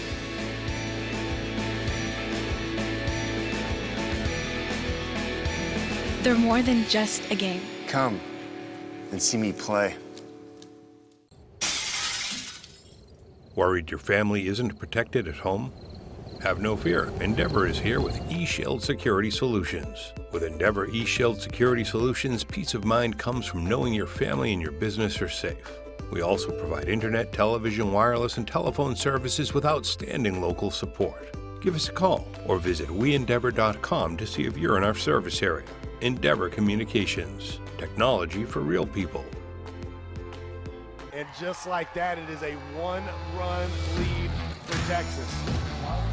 Pushes it ahead with the jam. And down. We're going to see a slamma-jamma. Put it in the air. Marley's there. Touchdown. Is it caught? Touchdown. Came down with the ball in the end zone. With the three. Up the middle. Touchdown. Looking for the alley-oop. When you visit Pepe's Mexican restaurant, you'll be greeted a fun, vibrant family atmosphere. Whether you're joining us for lunch, dinner, or a special occasion, our manageable prices and sizable portions of authentic Mexican dishes will guarantee you won't be leaving hungry. And as always, free appetizers for waiting, because that's just the way we are. So come dine in or carry out. Open 11 a.m. until 10 p.m. every day. Pepe's Mexican Restaurant, located at 2525 Sagamore Parkway in the mall parking lot, Lafayette. Again? I'm going to miss the big game. Troubled by your TV provider? Endeavor is here with eTV. With Endeavor's television service, there's no need to worry about a thunderstorm or whether your satellite dish is pointed in the right direction. We also provide internet, wireless, security, and telephone services with outstanding local support. Give us a call or visit weendeavor.com to see if you're in our service area. Endeavor Communications. Technology for real people.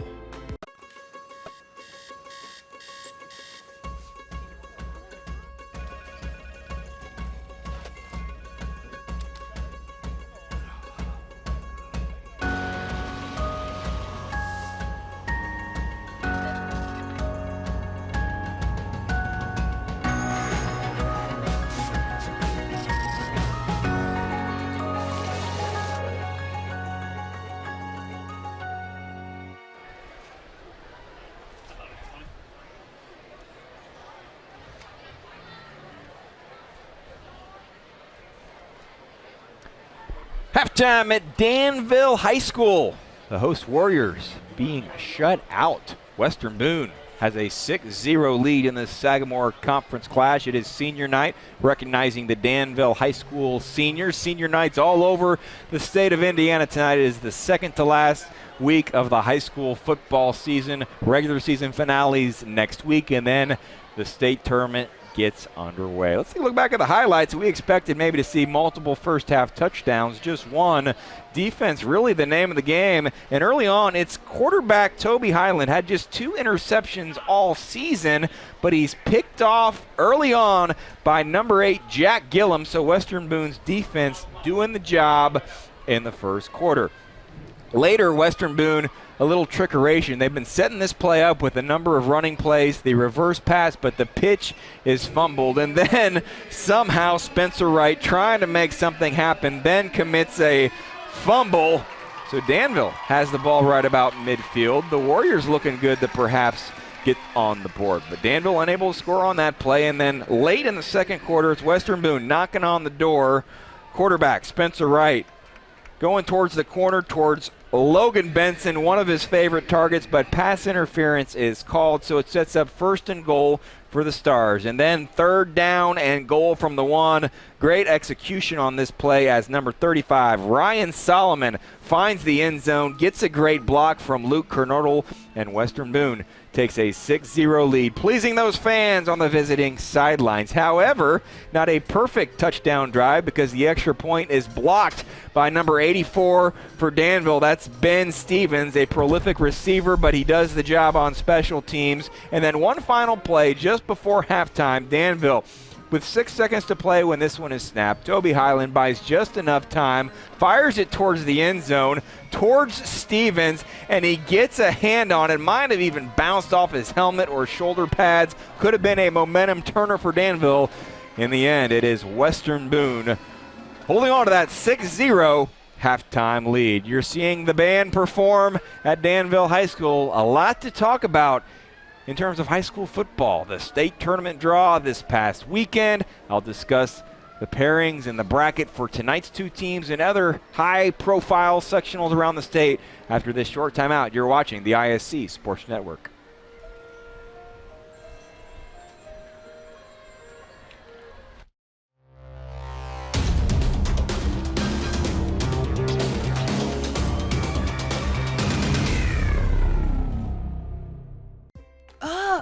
Again?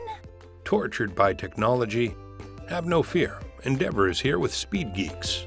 Our Speed Geeks are expert technicians ready to rescue you from technology troubles. Our experts are here to get and keep your Wi-Fi running properly. We'll even make sure all of your devices stay connected. Give us a call or visit weendeavor.com to see if you're in our service area. Endeavor Communications, technology for real people. Throws for the end zone, man open. That's a touchdown. Touchdown grab for Marion. There you go. And why pull up for a jumper from 3 or even a mid-range when you can go right down the lane? Sowers is back, reaches up, and it's a grand slam for De La Salle. Ball alone. Scott got it. Great look by Coach Stick to break down the defense.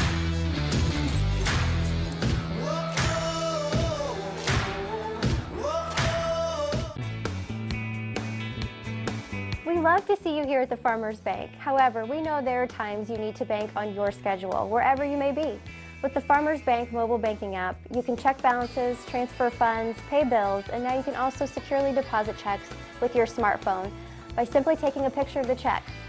Download our mobile banking app today. The Farmers Bank, your local bank, your mobile bank, your bank for life.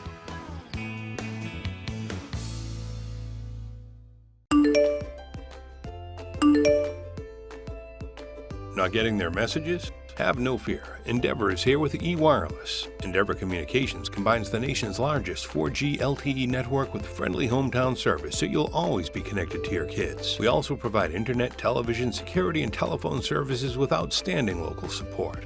Give us a call or visit weendeavor.com to see if you're in our service area.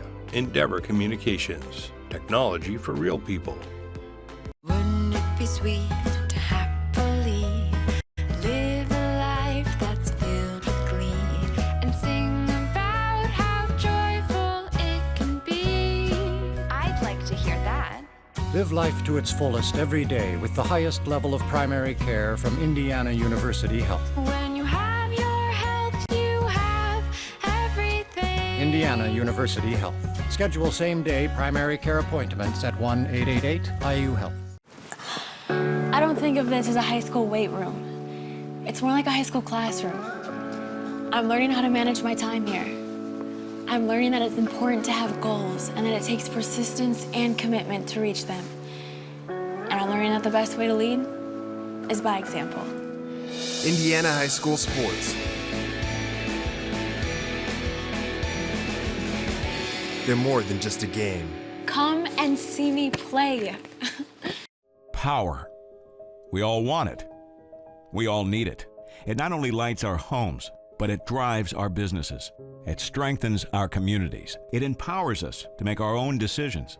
Today, we're giving power to more than 22,000 members. We're a homegrown, locally based cooperative that does something the big electric companies won't: give safe, affordable, and reliable power to rural communities.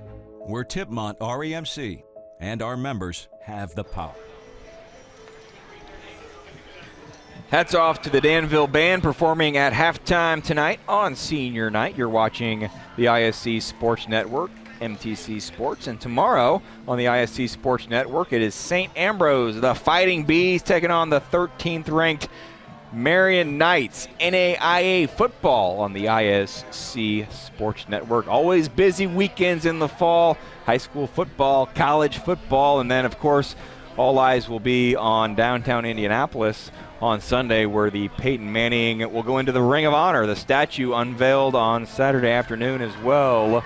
Great crowd tonight, and many attributed giving Peyton Manning some credit for the interest in high school football spiking in the late 90s. I'm Jeremiah Johnson alongside Lance Scheib. Would you concur? Did you notice things start to change when Peyton got the Colts rolling? Tell you what, I was a senior in high school when the Colts came here, and that was a game changer. As much as that did, nothing changed the state of Indiana more than Peyton Manning. We have so much to be thankful for him.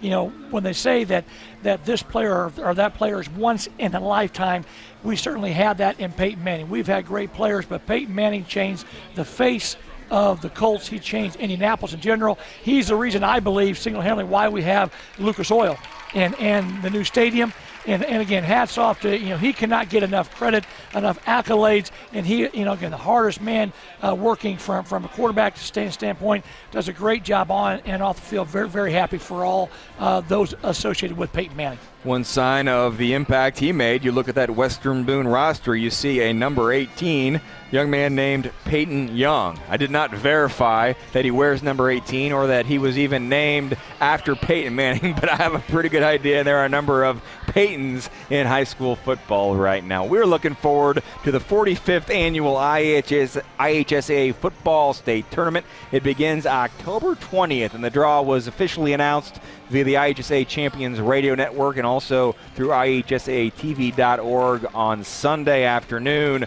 Coach, let's talk about the draw as it specifically pertains to the two teams we're watching tonight. Class 3A, number 3, the Danville Warriors, certainly a team with hopes of getting farther than last year where they won a sectional, lost in the regional. And you look at that draw, they're going to play South Vermilion. Coach Woods, not that familiar with South Vermilion, but he likes that maybe some new teams, some fresh blood in that sectional. Well, Coach Barrett at South Vermilion does one whale of a job.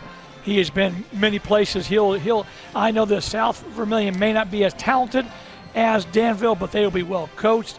Danville's going to have to come to play. But again, that's where last year's experience will help so much this year in the tournament. And in all reality, I think last year's experience will probably help tonight, just because of the fact this is, as you alluded to earlier, this is really a sectional or tournament type of game. Sectional 30, it's Danville at South Vermilion. If Danville should win that game, they'll take on the winner of Monrovia and Tri-West. Another really good game. Monrovia had been 2A for so many years. Tri-West is really good, really a lot of power maybe in that half of that sectional 30 bracket. As for Class 2A, number 7, Western Boone, just one loss this season for the Stars. That was to 5A Harrison. Western Boone will open up at home against Cascade, and then you've got Tipton and North Putnam. Probably Tipton awaiting in the semifinals. Well, I'll tell you what, Coach Pelly was just happy. There was a new, every 2 years we realign in Indiana football, and sports are athletics in general. And Western Boone was definitely the beneficiary of that, with no Chittard, no Guerin, no Brebeuf, no Danville. It's something that the good teams, not that they're not good teams in his sectional, but he's had to play against some of the likes of those I've talked about, so he feels really good about his draw. But Tipton is having a fantastic season. That could be a fascinating second-round game. And you look at the other side, Park Tudor, Washington, Cloverdale Speedway not having a Speedway type of season. The Cloverdale team we saw last week could very well be waiting in the sectional finals. I tell you what, as athletic as Coach Winder's team was last week, that we saw will be all that Coach Pelly could ask for. But I'll say this, if Coach Pelly is playing in the sectional final, that means he beat a good Cascade team, beat a really good Tipton team, and Coach Toll, who does a fantastic job taking over at a school that his dad coached at for many years he played at. So if he's playing in that sectional final, I think that Coach Pelly will be very happy. It should be fascinating, as always, watching the 45th IHSAA Football State Tournament. And then it all culminates Thanksgiving weekend. They rotate every other year which games are played on which nights. So this year it is classes 1, 3, and 5 who will hold their championship games on the Friday of Thanksgiving weekend, classes 2, 4, and 6 on Saturday. And Coach Shab, you have some fond memories of playing championship weekend, Thanksgiving weekend. Tell you what, we were the first year that the Colts came here again, was my senior year, and we were able to play our state championship indoors for the first time. And that's a game changer. It's a game changer for your community. I still remember to this day, when you play indoors, you can't breathe. It's such an excitement for you. You wear tennis shoes sometimes, right? It's really weird because you don't wear cleats. Nowadays they do a little bit more, but it was such an experience, something that to this day has to be one of the highlights of my life, just watching a Warren Central team then, and again, Jeff George led us to be able to get there and win it for the first time being there, which is difficult to be able to do. But Thanksgiving weekend is every high school football player's dream of playing if you're an Indiana high school football player. It would not be a surprise to see at least one of the two teams we are watching tonight make a deep run and perhaps play Thanksgiving weekend. We've got two of the top teams in 2A and 3A on the field tonight, and they are playing a very competitive Sagamore Conference game. Currently, Western Boone on the road, leading Danville 6-0 on the ISC Sports Network.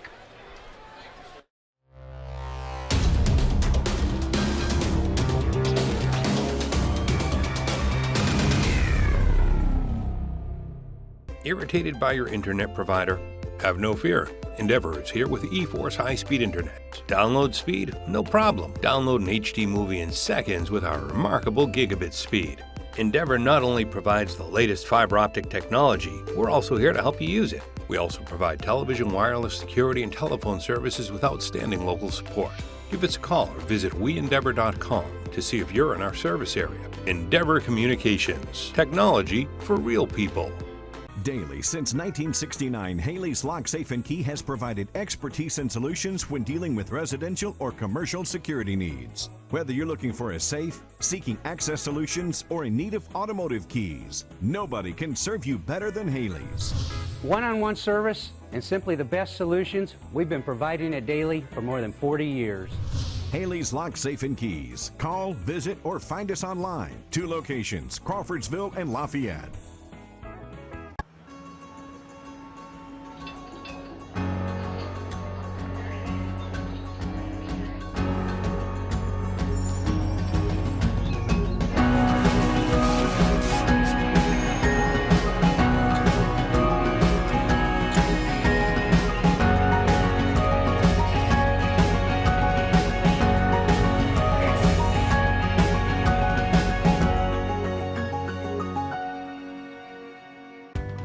There's no cost for imagination, no charge for dreams, no limit to what we can accomplish together.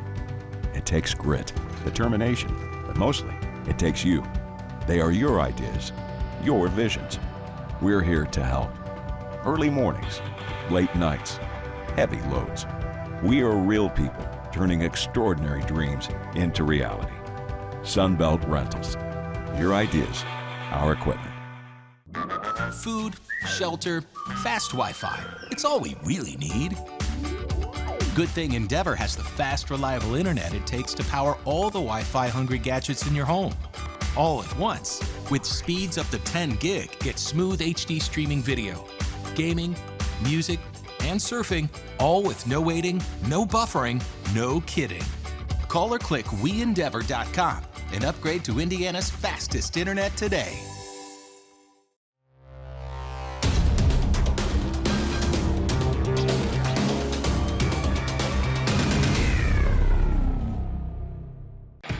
Thomas Phoenix Lawn and Garden is your local Husqvarna dealer. With us, you'll find a knowledgeable staff that's able to provide quick turnaround service so your business doesn't have to stop. From zero-turn mowers to trimmers and chainsaws, Husqvarna has you covered. And with the fleet program, the more you buy, the more you get in return. With that kind of stability, you can rely on us for the long haul. Get your Husqvarna equipment today at Thomas Phoenix Lawn and Garden, located at 6292 West County Road 0 in Frankfort. Want to know what I like best about playing basketball for my high school? I like it because it's a place where my friends get to see me play. I like it because I'm playing for someone besides myself. I'm playing for everybody in my school and every person in my community. Indiana high school sports.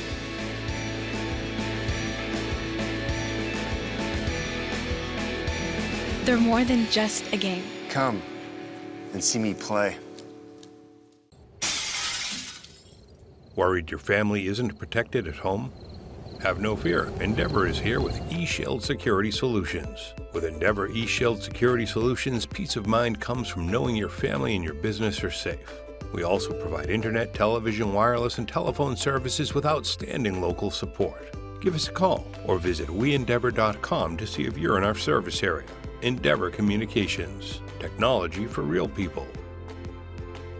And just like that, it is a one-run lead for Texas. Pushes it ahead with the jam. And down. We're going to see a slamma-jamma. Put it in the air. Marley's there. Touchdown. Is it caught? Touchdown. Came down with the ball in the end zone. With the three. Up the middle. Touchdown. Looking for the alley-oop. When you visit Pepe's Mexican restaurant, you'll be greeted a fun, vibrant family atmosphere. Whether you're joining us for lunch, dinner, or a special occasion, our manageable prices and sizable portions of authentic Mexican dishes will guarantee you won't be leaving hungry. And as always, free appetizers for waiting, because that's just the way we are. So come dine in or carry out. Open 11 a.m. until 10 p.m. every day.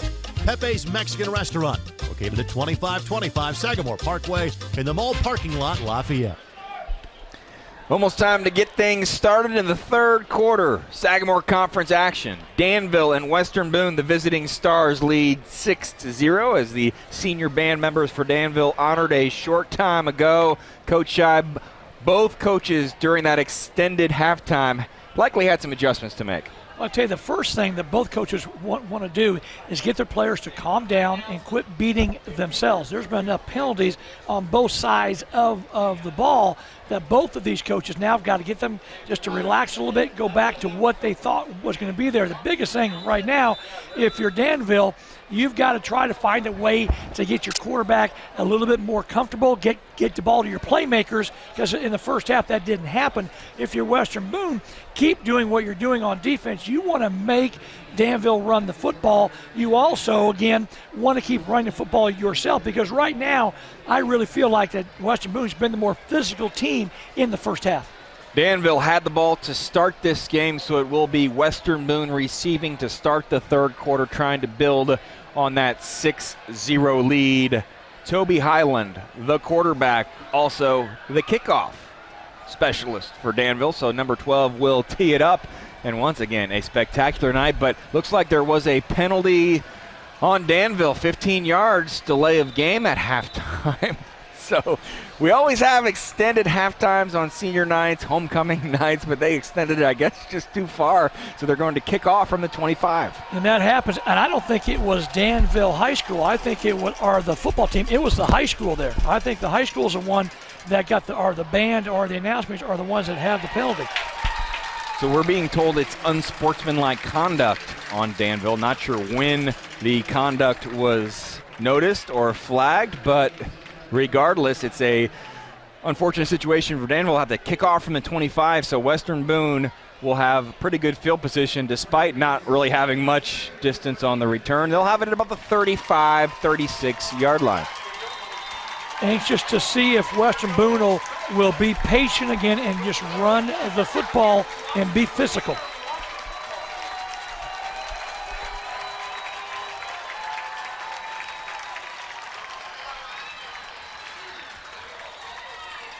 First down, that Danville defense making a pretty good stop in that Danville cheering section, trying to spur this team on. They're not used to being in close competitive games.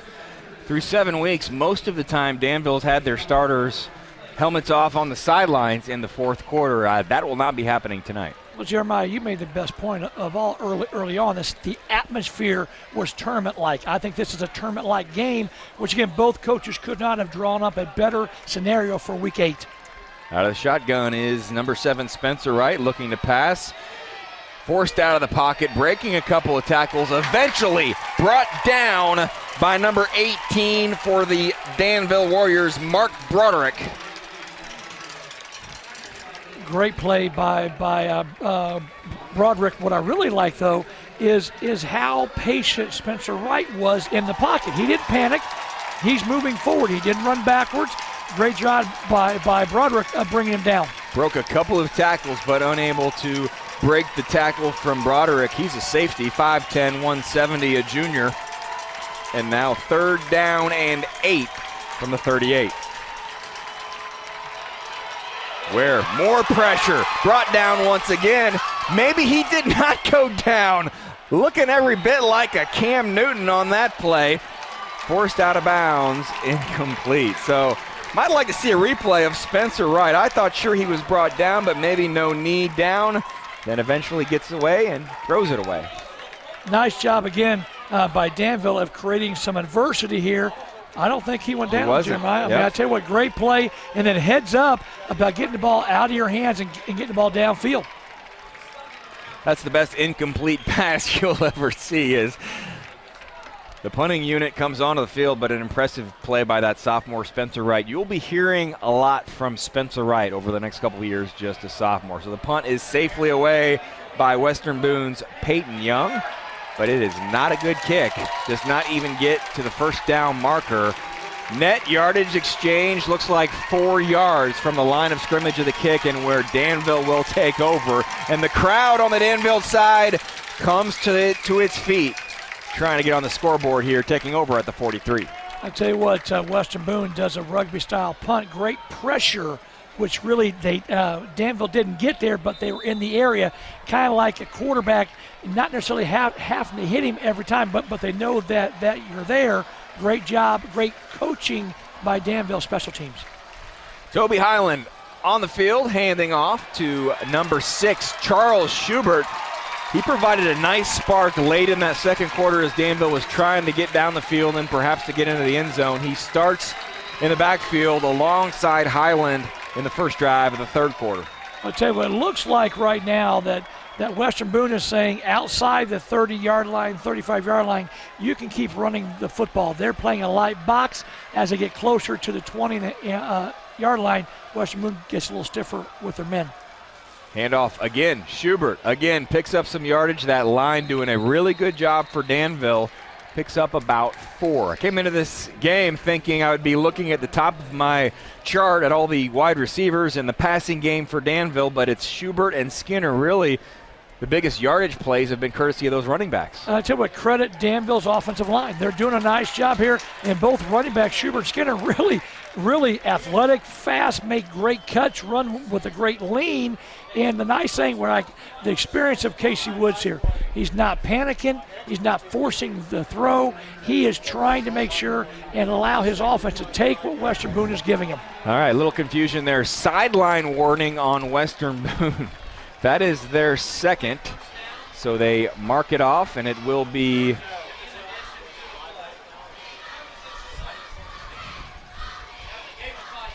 first down and 2. So we've seen a number of things called tonight. The officials definitely going by the book. You've got 2 very emotional coaches, 2 great coaches, and the officials have their hands full a little bit just with controlling all of that. Yet again on this drive, the handoff is to Schubert, but that time unable to really get anything going, and it's number 18, Peyton Young, making a nice stop. Peyton Young, a defensive back that is finding himself in that Danville backfield. Tell you what I like, again, penetration by Western Boone, disrupts where the play is designed to go. Great job by Peyton. Peyton, number 18, I don't even need the chart. I can remember that one. Second down and 2 from the 23. Handing off yet again. Close to the first down marker. He does have a first down at the 20. And nice job again. If Casey Woods let those senior offensive linemen and linemen in general start wearing on those Western Boone stars, and right now again, little by little, Danville's inching closer and closer to that goal line. Chandler Schubert had 5 touchdowns entering the night. He's just a sophomore, 5'10", 175. How about the yards per carry average? 9.1. Doesn't quite have that tonight, but I'd say he's well over 5, and he gets the ball yet again. But I'm curious, Coach, you talked about this in the first half about if a play's working, you keep going to it. We've seen that happen a lot tonight, but after about the 3rd or 4th time, the defense does figure it out. Well, I'll tell you what ends up happening is they just change up the scheme. They're inside the 20-yard line now, or at the 20. Western Boone has added 1 more defender in the box, making it harder to run that play. Look for now, it's man-to-man. Look for Danville to throw the ball. And they will fake the handoff. Highland, maybe a little bit of miscommunication, still able to get about 2 yards. I don't think that play went exactly as it was diagrammed, partially because I think the snap was high. Exactly. Great job again, by Toby of not panicking. Okay, made something out of nothing here. The disruption of the timing. So he does the next best thing, takes himself and makes a negative into a positive. 3rd down and 8. From the 19-yard line as Danville 18 yards away from perhaps tying or taking the lead in this game where they could clinch the outright Sagamore Conference Championship. Take the handoff, pressure Number 8, Jack Gillum. He made that interception early in the first quarter. He provides the pressure. Jack Gillum has been all over the field tonight. Tell you what, great play design by Coach Pelly here. Jack, again, was on the a run blitz, meaning he was not flying in there for a passing standpoint. Read the play action, kept coming and disrupted Toby's timing. Great job and great play call or schematics by Western Boone defense. Huge play here, 4th down and 9 for Danville. They will be going for it. They do not have a kicker that can attempt one from this yardage. Highland, the senior, on senior night, and a penalty flag blows this one dead before the play can even get started. It gives that defense a chance to look and see what exactly that play was planned, and it's a motion penalty. What happened, I think that, again, Western Boone showed blitz, kept walking up, and when that happens, sometimes it's really hard not to flinch if you're an offensive lineman, knowing now I have to kick out a little wider, especially if you're the tackle. All right, so now 4th and 14. Highland looking toward the coaching staff. Once again, number 84 is the number to watch, Ben Stevens. He's in the slot at the bottom of the screen. Also number 18, Matt Broderick. And that's where the direction the quarterback is looking. Scrambles, throws towards Stevens, and I think he caught it. A penalty flag is thrown, and it's a touchdown! Unbelievable catch from Ben Stevens. The Warriors have tied this game up pending the extra point. I believe, if we'll see the replay, I think that might have been a one-handed catch by Stevens here. Great job by Toby here of not panicking. Look him step up here, almost takes a sack, keeps his poise. Watch this catch here. Man draped all over him. Great catch here. Concentration by Ben Stevens. Only need 1 foot down in high school football, and he was definitely in the end zone, had possession. The penalty was for defensive pass interference, and it is, of course, declined. Touchdown, Danville Warriors. Now, I love the way that Danville has responded. Now let's see what Western Boone is going to do here when they get the ball back. First, let's look at the all-important extra point. Nick Buchanan, straight-on kicker, has that special boot. He'll just take a couple steps and try to punch it through, and he does. Danville takes the lead, 7-6 on their first drive of the third quarter. We will discuss this and set up Western Boone's drive after a short timeout. You're watching Endeavor Communications and the ISC Sports Network.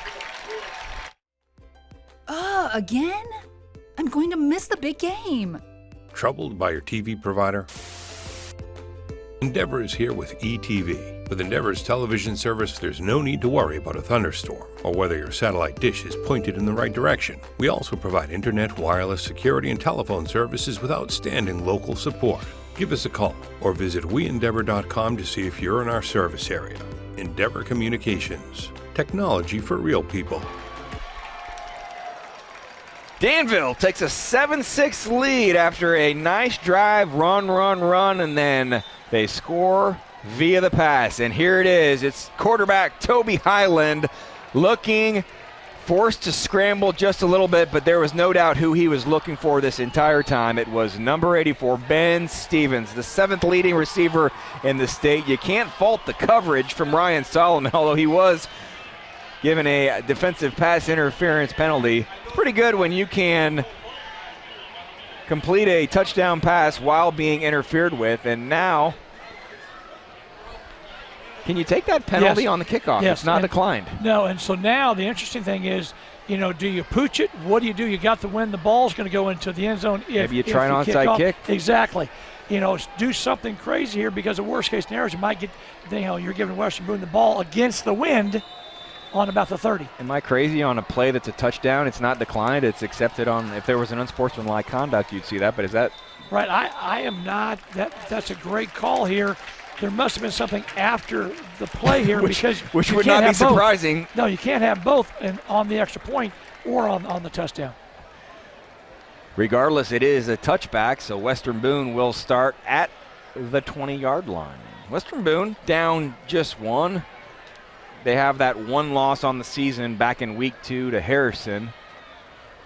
currently the 7th-ranked team in Class 2A. And you referenced to start a good mix of seniors and sophomores. And I think that's good for a coaching staff because you want your seniors to lead you, but you don't want the program to fall apart when they graduate. And so Coach Pelly has a nice mix on this team. Tell you what, as a coach, I love that because now I know my sophomores are being led by great kids.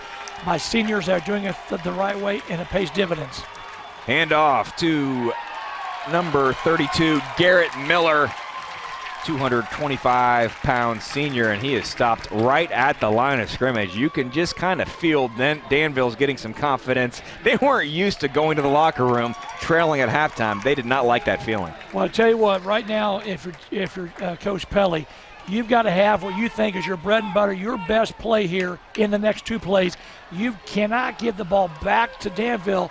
They're emotional, they're excited, their fans are into it. The kids are playing with a little more pep in their step. 7 minutes and change as quarterback right throws to the top of the screen, but the Danville defense is really flying to the football right now.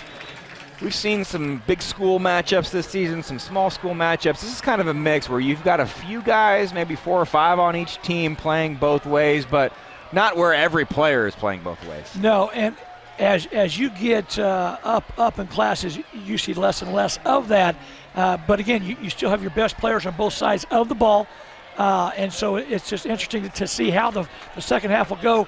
Does fatigue play a factor? It's great weather, but you're still playing a lot of snaps. On defense, that play, Carson Waddell, Taryn Lawson were flying to the football, the cornerback and linebacker. Waddell, a junior, Taryn Lawson, 3 sacks on the season. He's a 6'1", 200-pound senior. So now 2nd down, 3rd down, I should say, and 7. And that Danville crowd trying to fire up the defense. The Warriors on the sideline, hands in the air. Right, drops back to pass. Nice ball over the top, and it's complete to number 8, Jack Gillum, but he fumbles the football. It's going towards the end zone. Danville will recover it, and it's number 84, Ben Sheets. Ben Stevens, I should say, the star of the last drive. We've seen some crazy plays in this game, and that is just another one of them. Wow, I'd love to be able to describe that. But what we've seen today and tonight has just been amazing. What a great second effort by Ben Stevens. He's beat on the play. I'm not sure that Gillum is going to score, but I tell you what, he's going to put the ball definitely on the 30 or 35. The play that I was talking about that Western Boone had to have, they have. And you know what, Jeremiah, no matter what happens, Danville's going to get the ball back. It'll probably be inside their 10-yard line. Outstanding punch out. It's okay. Oh, yeah, what a great play. Oh, my gosh. Yeah, Western Boone could not have punted any better, but when that play was developing, you thought maybe Gillum could run towards the end zone. So, I don't know, that's probably the play of the game at this point is Ben Stevens punching the football out, then running down and recovering it. Now, we did have yet another penalty flag on the return with one of those personal foul penalties, defenseless defender. That's what we're looking at right now. And so Danville will be forced to start back inside the 10. It's not the worst thing when that play started, the end result for Western Boone. Right. But when you have a pass completion like that, you'd like to keep it. Well, it was 3rd and 8 or 3rd and 7, and on their own 25. They definitely flipped the field here. Probably the best case scenario, but boy, that would have been a big momentum boost for Western Boone to keep the ball. I think Ben Stevens, 84, maybe is catching some water on the sidelines because he is not on the field right now, but will no doubt be back soon. Alex Skinner, number 5, is taking his turn in the backfield, so we've seen that throughout this game. It started with Skinner, then Chandler Schubert, the sophomore, now back to Skinner. And unlike Western Boone, where they've got kind of 2 different styles of running backs, Garrett Miller's the tough yardage guy, Ryan Solomon maybe the more finesse back. Both of these backs, 5'9", 5'10", 175, 185, Alex Skinner and Chandler Schubert. Skinner. You talked about what Ben Stevens doing. Looks like he might be cramping a little bit as he's on the sideline, getting a little stretching from the trainer. But you know what, talking to Casey this week, he could not say enough about what Ben does for his program and team. What a great effort. He's beat on the play, doesn't give up, takes the extra effort here. What an incredible young man.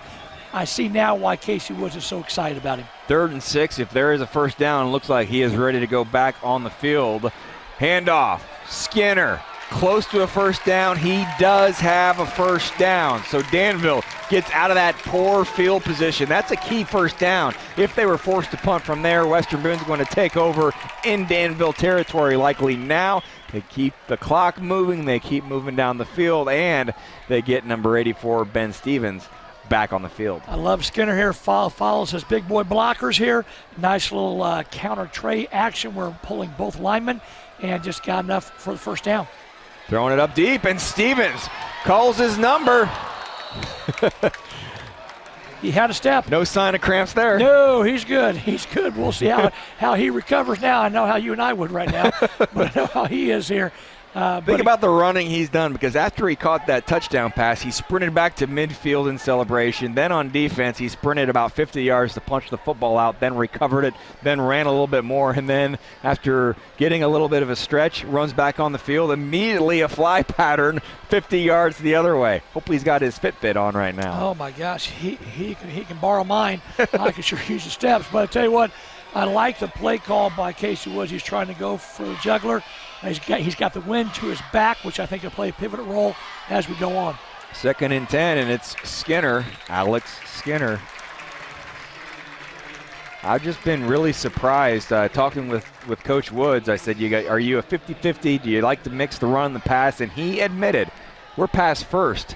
But it really hasn't been the case tonight. Well, I tell you what, Western Boone has really dictated that, and that's always a hard thing as an offensive coach when I'm dictated or shown that I can only do one thing here.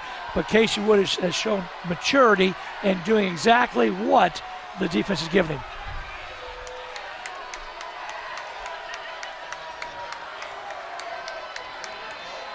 Third down pass is complete to Alec Burton, number 2.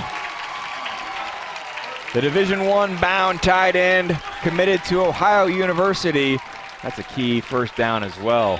Interesting development here in the stands. We had to pause and wonder what was going on. There was a Western Boone fan infiltrating the Danville student section, waving a flag. Luckily, they just asked him to leave before anything bad happened. Not a smart idea, young man. He was a little bit outnumbered. Yes, he was. Great job by Burton there, going up, high pointing the ball. Great job by Joe of getting the ball to him. 1st and 10 at the 45, and the second effort from Alex Skinner.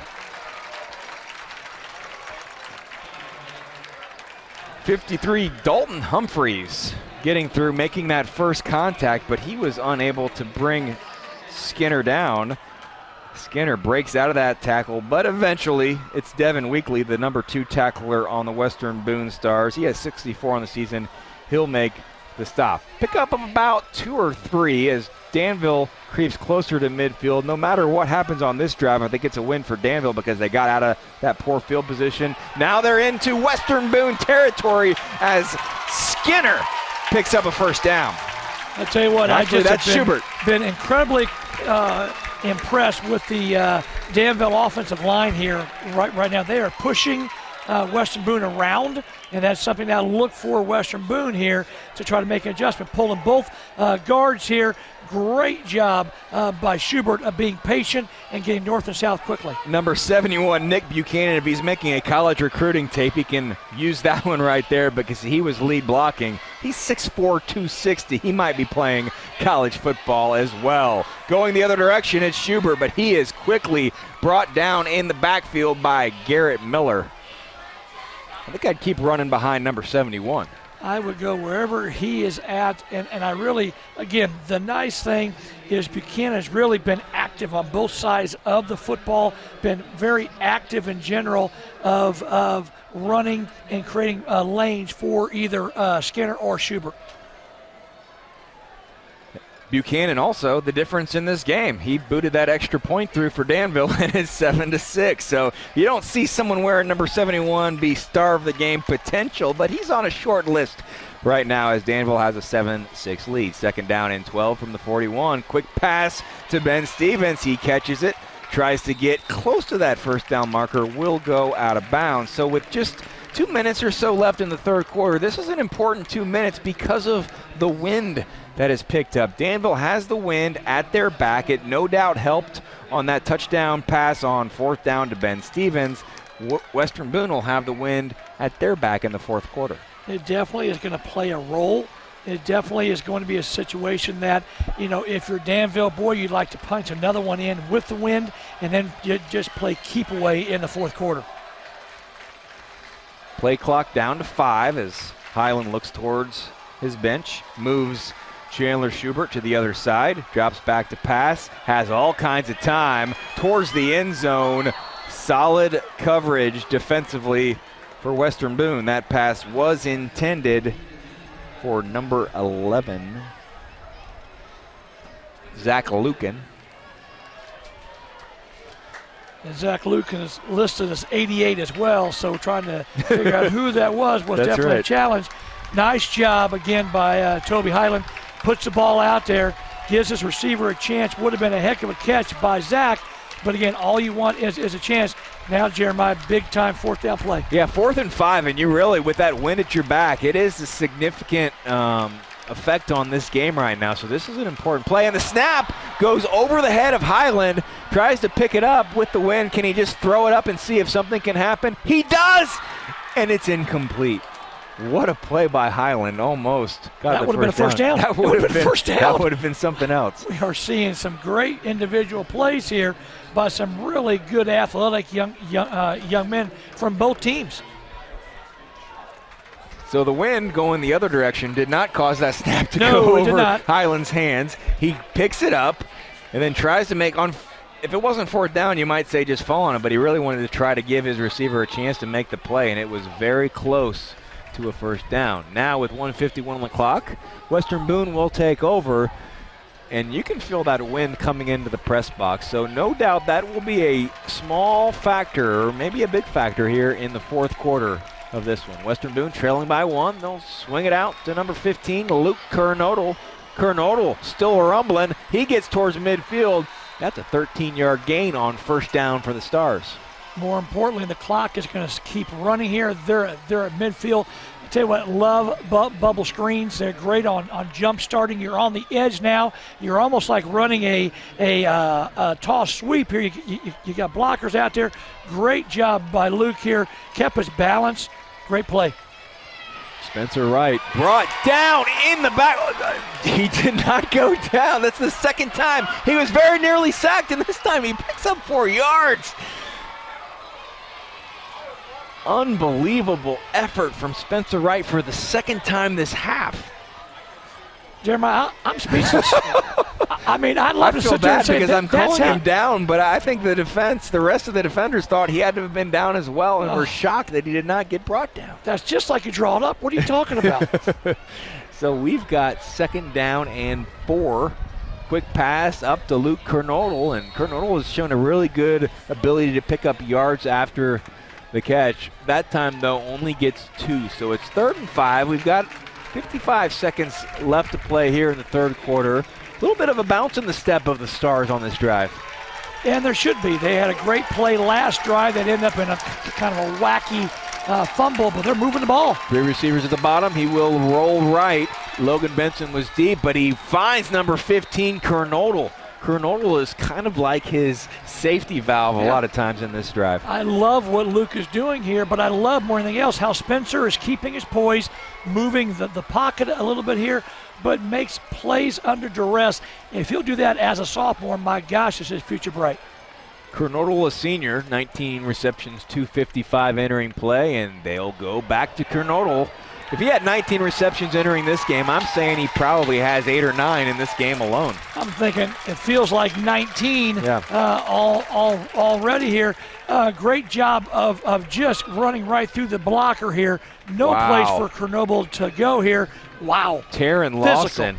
Physical play. Running right through the blocker, and it's the blocker who makes first contact, but definitely give Taron Lawson credit. Tackle for loss, and we are headed to the fourth quarter. We thought this game would be a classic. It is living up to the billing. Could not get much closer. An extra point is the difference. Currently, Danville 7, Western Boone 6 on the ISC Sports Network.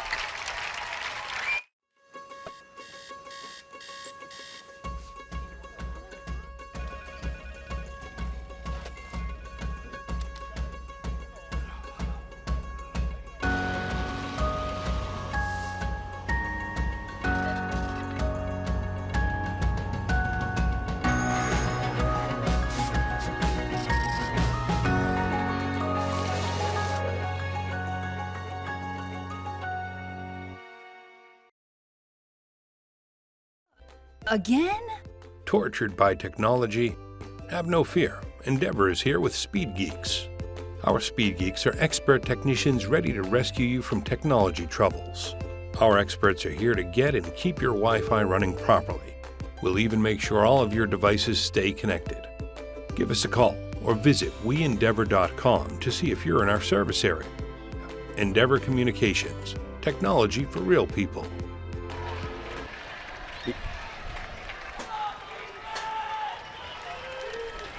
Endeavor Communications brings us tonight's action. Call 1-800-922-6677. You can use Endeavor Communications for popular telephone calling features, quality TV programming for your entire family, and security protection for home and business. We certainly thank Endeavor Communications for making tonight's broadcast possible.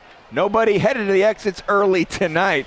Many times the Danville game is over at the start of the fourth quarter. That is not the case. And you saw a brief glimpse of number 84, Ben Stevens. He's an outstanding offensive and defensive player. He is not on the field right now for Danville as Western Boone has it at the 36-yard line. 2nd down and 6. The handoff to Ryan Solomon. He has Western Boone's one touchdown in this game, and he is close to the first down marker, setting up 3rd and 1. Well, I like what Solomon does there. He runs under Burton getting way upfield there. Again, watch him here. He's going to come underneath.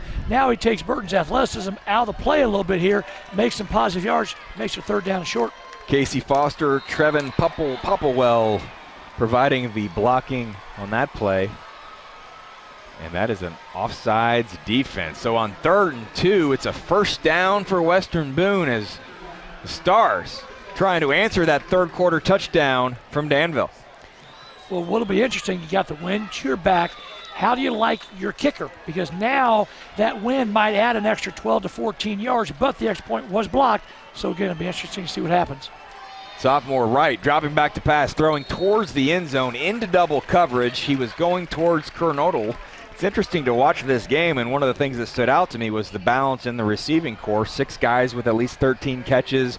I don't think anyone had more than 24. Joe Hendricks entered the night as the leading receiver, but it's been certainly Luke Kernodle, the favorite target for Spencer Wright. Also look for maybe Jack Gillum. He's one of these guys that, much like Stevens for Danville, has been making plays on both sides of the field. I think if I'm Danville, I'd be keeping an eye on where number 8 is at all times. And right now he's in the middle of that trio of receivers towards the top of your screen, and screen pass is set up and is picked off.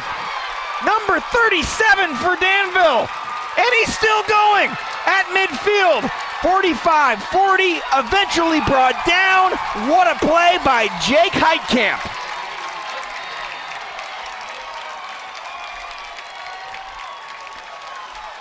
We've got a little chippiness on the side here. We've got flags all over the place here.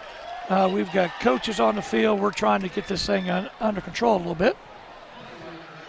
And we've got another flag going up at the conclusion. So this officiating crew has basically, they've had enough.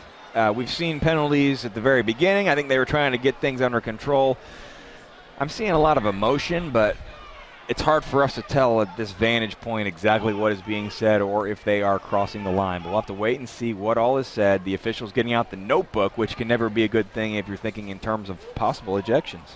Well, I tell you what, you're in a situation here that this is an incredible emotional game, incredible emotional contest here. But you got to be able to keep your poise in time of stress and in time of a key game here. And now you're going to have a great play by Danville, maybe going backwards here where it could have been in Western Boone territory. All right, we will wait to see exactly what the penalties are. On the return, we've got a block in the back and dead ball, unsportsmanlike conduct on Danville. So the long return is basically negated. Does not appear to be any penalties called on Western Boone. We'll take another look at it. The most important thing from a Danville perspective is they turned the ball over. It was a little bit of a risky pass, not a high percentage screen pass. Great run after the catch by Heitkamp, although that is completely negated, and now Danville will take over, and they're still walking back towards the 20-yard line. They're going back to about the 15 or 10 And so you're looking at this. This really was about a 50-yard penalty. But you alluded to they got the ball back. But again, this is one thing that I know both teams will learn from, just from an emotional standpoint. Don't let your emotions dictate and determine what just happened and turn a positive into a negative, which is what has happened in Danville. So wherever the block in the back was, then it's 15 yards back from that. So you would surmise around the 25 or so, the block in the back, and then 15, or do you think they've marked 15 off twice? I think they did it twice because I thought the block in the back happened on the 40-yard line.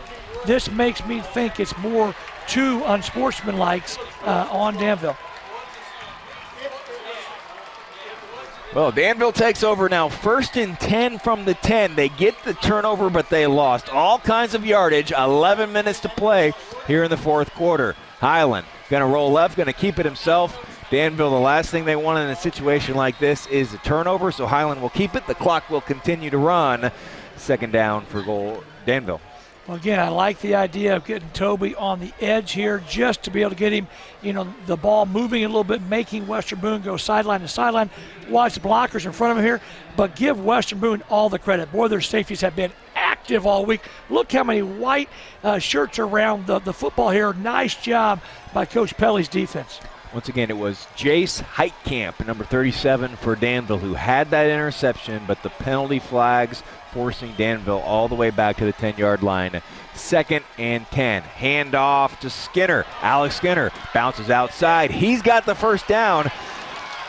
That's been the best play for Danville really all night, is to line up in that shotgun and hand the ball off. At what point, if you're a defensive coordinator, are you just keying on that play every time, and then if you adjust if they don't hand it off? Well, I tell you what, I still think it comes back to where Solomon and Miller are outside of the box. The 2 best players for Western Boone are not anywhere to help because they're taking away Burton and taking away Stevens. And so what Western Boone's saying is, we're going to let you run the ball because, in fact, you're going to beat us, but you're going to beat us doing something you don't necessarily always like to do. Right now, 3 receivers at the bottom, and really only 1 defensive back even close to any of those 3 if Highland should choose to throw a quick pass towards the bottom. But instead, the safe option is the handoff, and really it's been a successful option.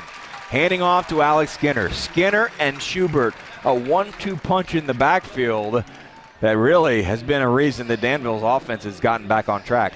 I love what both backs have done. I love the fact that because they both play on defense, I love the idea that Casey's playing both of them on offense just to spell them a little bit here. Nice job again. It starts up front. You've talked about their offensive line earlier, but Danville's done a nice job of being patient and winning the line of scrimmage right now. Ben Stevens back on the field. He's at the top of your screen. He's number 84, 7th leading receiver in the state, and really with the 3 biggest plays in today's game.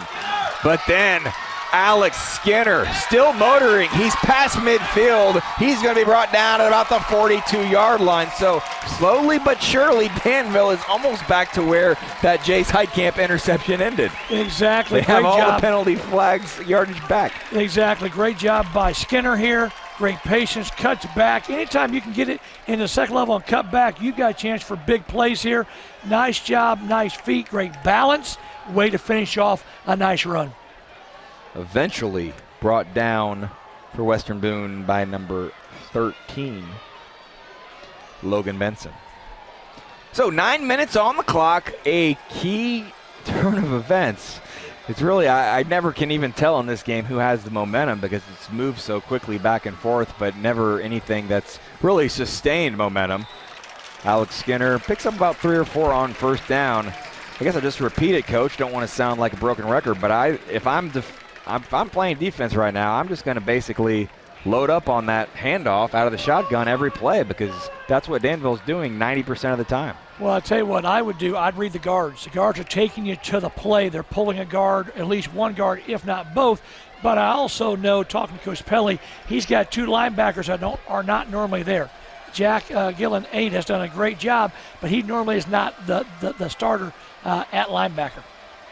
And there are times the play is there to be made, and these running backs, Alex Skinner and Chandler Schubert, have been breaking tackles and then bouncing outside as well. So give those running backs for Danville a lot of credit in getting this offense started here in the second half, as we have a procedure penalty on Danville, so they'll be moved back a little bit. This is our fifth night working together this season. We've seen some penalty fests, but nothing quite close to what we've seen tonight. I tell you what, and there's been a variety of penalties. It hasn't just been one. Not just one team, not just one kind of penalty, but I'm going to say at least half of the plays tonight have been affected by some kind of penalty. When you've got a game like this, you've got really good, young, aggressive coaches. Sometimes their teams will play on that emotion, and that's something they'll all learn from. 2nd and 12, Schubert up the middle, picks up about 6, so they get the yardage back from the procedure penalty. Plus a couple. 3rd down from the 37-yard line, and that clock continues to run, so if you're Western Boone, you don't have to worry just yet, but another couple first downs, and you could imagine how much time could eventually go off the clock since Danville's keeping it on the ground. They will decide to throw here, but pressure causes Highland to try to escape the rush, unable to get the first down. 4th down and about 3 from the 35-yard line. Not sure what Casey wanted there out of that play, but he's a little animated right now. He did not get what he wanted. Nice job by Toby of just making a negative into a positive. What I like about what both quarterbacks do, they step up. Young quarterbacks like to go backwards. Both these guys are young. Even though Toby's a senior, first-year starter, he's not going backwards on plays. He's going forwards. Looked like 44 Bryce Kopic saving a first down, setting up this 4th and 3 play from the 35. Hand off to Skinner. He's got the first down, lowers his shoulder, picks up another couple yards, down to the 25-yard line. Great job by Skinner. Or is that Schubert? Schubert, sorry. With 5 and 6 is killing me. No, we're good. But again, you had a situation where Western Boone blitzed their way out of this play here. Once he got past the blitzing linebacker, it was going to be a first down. Chandler Schubert, sophomore, runs hard for a sophomore, not intimidated at all by this Western Boone defense, and now the clock continues to tick, creeping closer towards 6 minutes. 1st down and 10 from the 26. I expect them to keep it on the ground again, and that's what they do. Schubert bounces outside. He might have another first down as he's toward the 15-yard line. Impressive work by this sophomore Chandler Schubert, and as you referenced, he'll now get a break, and Alec Skinner will run in. Nice mixing of these two running backs. Just think of what happened if you decided to play them both at the same time. I tell you what, little split back. Exactly. I love Schubert for a sophomore. He is a physical, hard-nosed running back.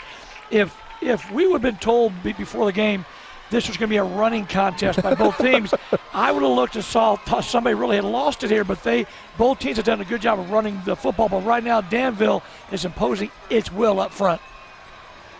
Quarterback Toby Highland, he's the winner. He knows what it takes, and that time the defense figures it out. Devin Weekly, number 2, was in the backfield almost as soon as that handoff was made. Loss of 3 or 4.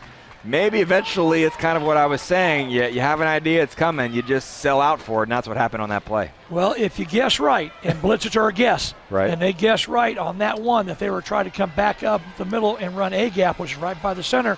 Great job by Weekly. Toby Highland's a senior. Maybe you fake it this time, but nope, they will hand it off to Skinner once again. And even though you know it's coming, you still can't always stop it. Picks up about 10, so it will be 3rd and 2. I'll tell you what, I really like how both backs, we've talked about this already, don't want to be a dead horse, but both backs run angrily. They run and they get after it, and they're aggressive, and I love just the tempo at which both of them are the hammer and not the nail. Connor Hull eventually was able to drag Skinner down and make that tackle. Looking to see who's on the field just before we start. So Skinner is still on the field. I'm prepared for this one. On 3rd down and 3 from the 10. The handoff to Skinner. He's got some movement. He's down inside the 5. First down, Warriors. We called out the entire Western Boone offensive line earlier. I think it's time to do it for Danville. Caden Thompson, the left tackle. Nick Buchanan, the left guard. Tristan Whitcomb, center. Caleb Marr, the right guard. Douglas Jackson, the right tackle. These guys are making some holes for these running backs.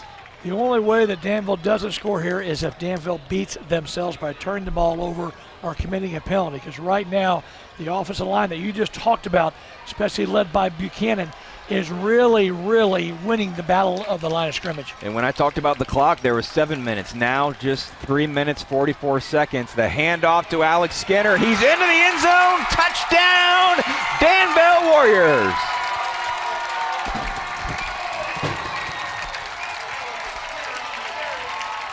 Alex Skinner's 8th touchdown of the season. Now Danville up 7 pending the extra point with just 3 minutes and 40 seconds on the clock. Great job by Skinner being patient, bouncing it outside, then north-south, knowing where the end zone is. Nice job.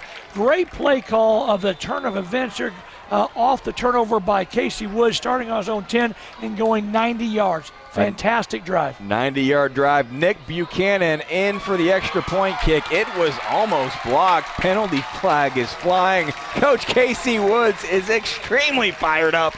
He knows there will be a roughing the kicker penalty, perhaps added on to that one. So it's an 8-point lead for Danville. Western Boone still in this game. It's one possession. Now a touchdown and 2-point conversion is what Weibo needs to tie. But yes, what a 90-yard drive. And if we think about that play again and what Alex Skinner, where he ran towards, we talked about the offensive line, but the two people that were making the blocks really at the goal line were maybe the two best players on Danville's team outside of quarterback Toby Highland. It was 84 Ben Stevens, number 2 Alec Burton. They're both on the outside. Those are your guys. What I love is not being selfish. They're not upset because they haven't caught a lot of balls. Normally they're catching 5, 6, 8 balls a player here. They understand where the game is, how important it is that they are contributing by being great blockers, being great teammates, because again, on the other side of it, normally Skinner's blocking for them as they're catching the ball. He's protecting Toby Highland. So again, turnabout's fair play. Talk about that earlier about being a complete team. Tonight, Danville has shown they can win running the football. If Danville can hold on, I think there will be some satisfaction that maybe they've not felt all season because of having to play a 4-quarter game. This game is one that they had to come from behind if they're to make a run towards Lucas Oil Stadium in November. They're going to have games like this, one-possession games that you may not throw it all over the field. It may get cold, it may rain in November. You may need to hand the ball off to your running backs, and what kind of confidence can that running game gain from something like this? Short kick recovered by Western Boone. So the Stars will take over, 3:36 on the clock, trailing by 8. So do not go anywhere. It's still Western Boone very much in this game. Well, their score and a 2-point play from tying this game up. If you had told Justin Pele before the game, you're going to have the ball back, 3:38 to go down a score, he would have taken that and ran with it. Toby Highland has led Danville. Now it's time for sophomore Spencer Wright to try to answer. He throws towards the top of the screen, and it is complete. Near a first down. Trying to see who that is, number 13. Logan Benson's made a number of plays in this game, really on both sides of the football. Love how Logan has played. Big, tall, rangy wide receiver. Does a great job as a safety and corner on the defense here. But look how quick the ball comes out. Spencer Wright, he's been impressive. Those are the kind of passes I love. I've always thought that you could throw those quick hitches, those 5 to 7 yard timing routes, and you can just march down the field. If they come up and pressure you, you pump and go. So we'll see if they can try to do that down the field. 3:30 on the clock. Western Boone has a quarterback in Spencer Wright who can lead them down the field. Rolls left, throws. It is over the head of the intended target, Patrick Schallenberger. Looks like we got some kind of flag here. They're trying to get on the edge. I really thought that I didn't think the receivers were set if I was betting. There we go. Yeah, so somebody was covered up or too many guys in the backfield or something. Not devastating from a Western Boone perspective. You had it 2nd and 1, and now it's still 2nd down, goes back 5 yards. That's one thing in watching Spencer Wright. He has a talented arm, but you can tell maybe on a few plays he just gets it hurried just a little bit. Did it on that drop play, was high. in that situation. He's rolling left, really maybe, even though the play would not have counted, could have run it, and he threw it high to the receiver. So 2nd and 6, only things he will learn, and in the future is bright for Western Boone. Exactly. I was going to say that just because, again, this is probably the first really big-time game that Spencer Wright has been in, and to perform like he has is admirable. 2nd down and 6, quick pass, and that one was on target to Schallenberger, but it is incomplete. It is dropped. That one, nothing wrong with the pass from Spencer Wright, but Patrick Schallenberger unable to haul it in. And looking at the Western Boone season up to this point, they had a solid season opening win against Sheridan. We'll take another look at this one. They beat Sheridan 19-7, lost that Harrison game 17-12. They did have a 35-34 overtime win against Tri-West. So this is a 2A team playing predominantly 3A, 4A, even 5A football teams. Western Boone has a chance to make a serious 2A football run. 3rd down and 6. They're only concerned about the Sagamore Conference game tonight. Wright throws it just past Jack Gillum. I mean, that's pretty much 50 yards in the air. I don't know what happened, but that was a blown coverage. He's all by himself. I don't know if the corner thought that he had help, but as you watch this here, you'll see the end of it. Gillum is running all by himself. There's nobody there. Broderick, the safety, trying to get over, and you're right. If not for the pressure from the linebacker at the last second, I think that forced the throw to be hurried just a little bit and off target. Could be play of the game defensively. 4th down and 6 from the 36, and Danville's coaching staff, they know how important this play is, so they decide to use one of their timeouts. Looking over towards the sideline, and we may even want to take another look at that play, because as Spencer Wright let go of that deep pass, he was really leveled. Might be holding something just a little bit as he goes toward that sideline. Take another look. I think he saw what you saw, but then at the last second, you see number 29 for Danville, Dylan Plant. We started this broadcast talking about Dylan Plant as a player to watch. Maybe haven't referenced his name as much as we thought. 13 sacks. That'll go down as a hurry. It affected what could have been a touchdown play. It also looks like it could have affected Spencer Wright as he was slow to get up. It looks like his left shoulder, he's kind of gingerly not wanting to use that arm. We'll be anxious to see what Coach Pelly does here with his young quarterback. But again, unless you play the position, and Jeremiah, you understand this, you have to have such courage to stand in there knowing you're going to get hit and try to deliver the ball. And for a young sophomore like Spencer Wright, what a great, valuable lesson this whole game has been. The Danville cheering section on their feet. Cowbells ringing. 4th and 6 from the 36. Spencer Wright over the middle into triple coverage, and it is complete for a Western Boone 1st down. Awesome play. Cannot tell you how great that was. About an 8 or 9 yard play, but for Spencer Wright to step up after just got nailed the play before, to be able to come in there and do this here, I tell you what, an incredible play. Nice 4th down play. Could be the play of the game, probably is for West Boone up to this point. Outstanding catch from Logan Benson, and on that play, Mark Broderick, the safety that we saw in coverage the play before, is down, and he is being tended to by the Danville training staff. So 44-yard line. Let us take a quick timeout. Keep it right here. You're watching the ISC Sports Network. Danville leading Western Boone 14-6.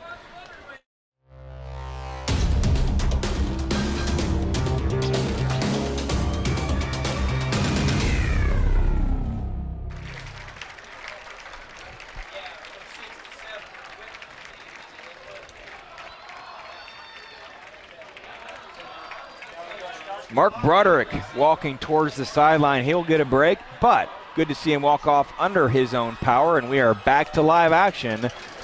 3:12 on the clock.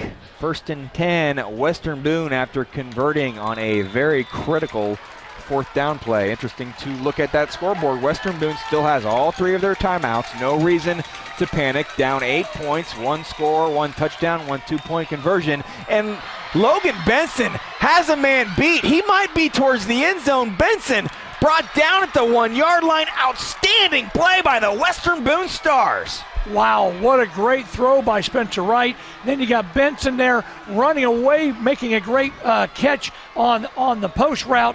Nice job again, great play call here, great play design to move the safety. Really thought Benson might get all the way to the end zone, but again, the ball's on the 1 yard line. And just as that play concluded, you can see it in some of the camera angles. Rain starting to fall here in Danville. But first and goal from the 1 with 2:37 on the clock. Western Boone in business. Big number 35, Ryan Solomon in, and the quarterback looks like he'll keep it. Still no signal at this point. We do have a penalty flag. Procedure penalty against Western Boone. It's like illegal shift. I'm not sure everybody was set before the ball again. That's, again, a young sophomore there. Be patient. Sometimes you're a quarterback and you have the ball at the 1 yard line, and speaking from experience, it looks so easy to just get up there and do the old silent snap, and you just lift up on the center, they snap it to you, and you just reach that ball over the goal line, and that's what I think Spencer Wright was thinking about, but not everyone was set. So clock is still running. Western Boone still in a good position. First and goal from the 6. Ryan Solomon in the backfield. They're going to throw it in the air towards the corner, but the receiver Logan Benson really could not get there, but we do have yet another penalty flag thrown. I think he might have had movement. Ineligible, man. Pretty quick developing play for someone to be downfield that fast. That tells me that the receiver might have covered up the tight end, and with that you can't release downfield. You can't even go downfield if you're a receiver, the tight end. All right, so the rain looks like it's not a factor. I don't see too many umbrellas at this point, but Western Boone is being affected by all of these penalty flags. So still first down. Now back to the 11. Yeah, I tell you what, I'll be anxious. In some ways, I think this might help Western Boone by giving them a little more space. I'm not sure they could get the ball in from that close. I still take it from the 1 and the 11. I know you would. I got you. Spencer Wright I got you. rolling left. He'll keep it himself, and he fumbles the football. It's recovered by Danville. What a turn of events. Another penalty flag is down. We'll have to see if that was before or after the play, but Danville with the potential turnover of the night. Carson Waddell recovers it. Great job, again, by running to the football. If you're Danville, again, Spencer Wright has to know he has to protect the football. I understand that he's just a sophomore. But again, great job of trying to make a play here. Ball's got to be secured. It's wet out there. Great job of slapping at the football if you're Danville. It was Dylan Plant, 18.5 tackles for loss on the season, 13 sacks entering the night. That forces the fumble. And then Carson Waddell, Johnny on the spot, recovers it, gets a little bit of yardage as well. Nice job by your seniors here in general.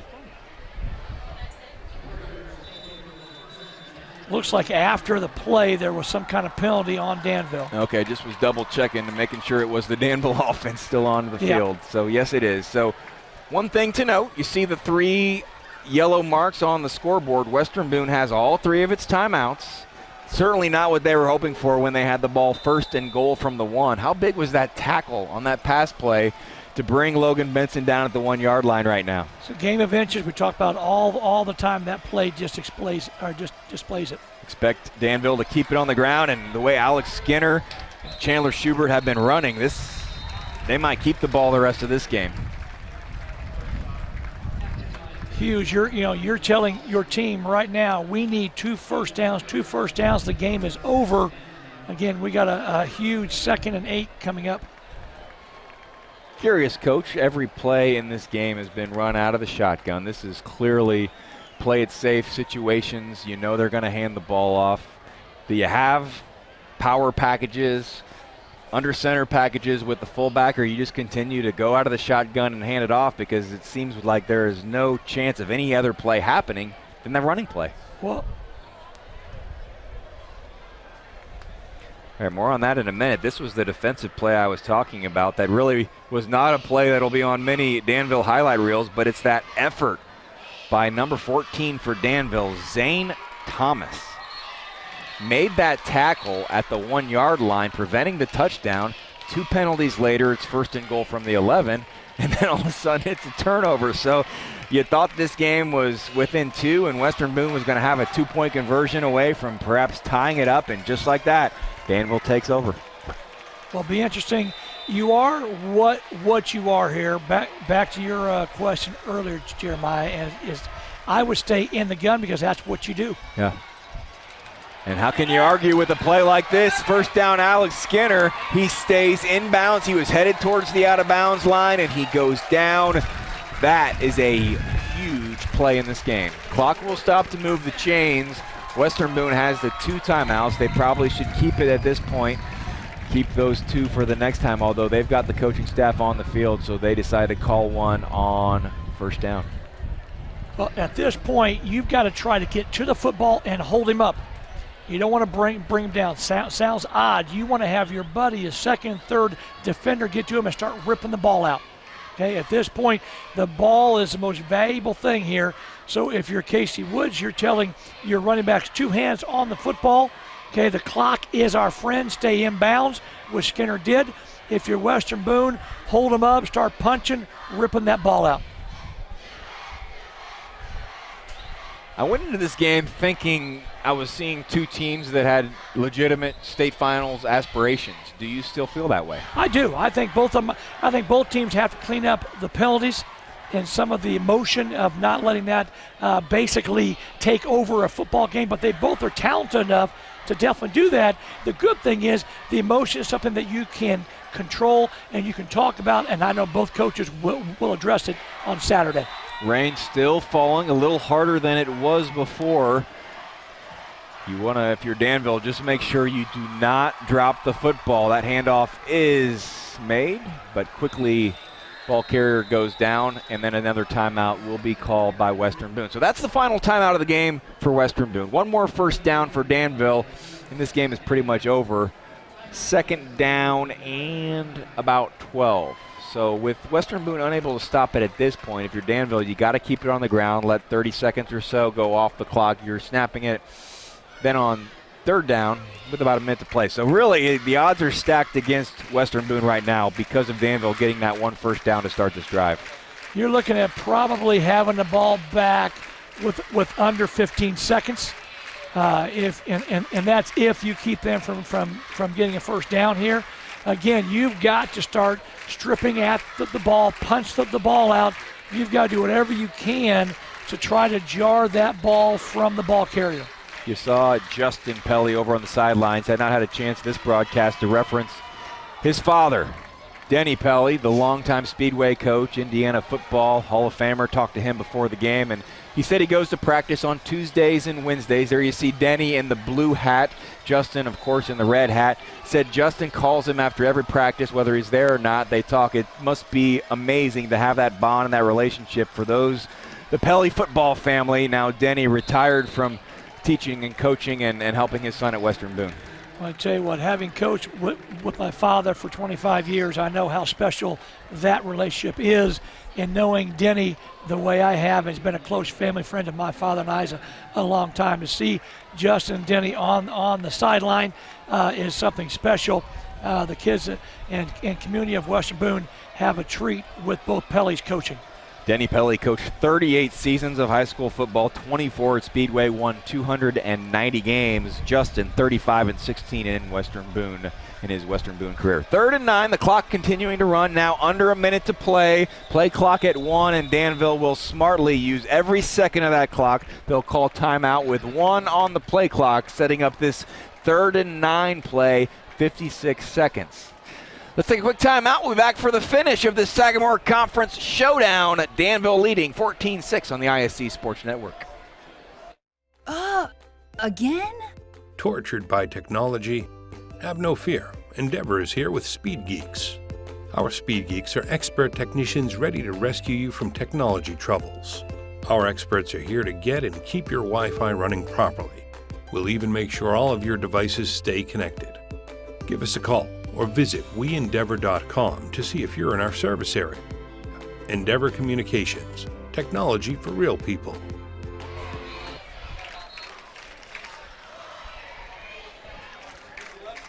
Danville, the third ranked team in Class 3A. Western Boone, 7th in 2A. One loss between the two of these Sagamore Conference powers. A great game on paper, and it certainly lived up to it. Now, 3rd down and 9, 56 seconds on the clock. Western Boone is out of timeouts.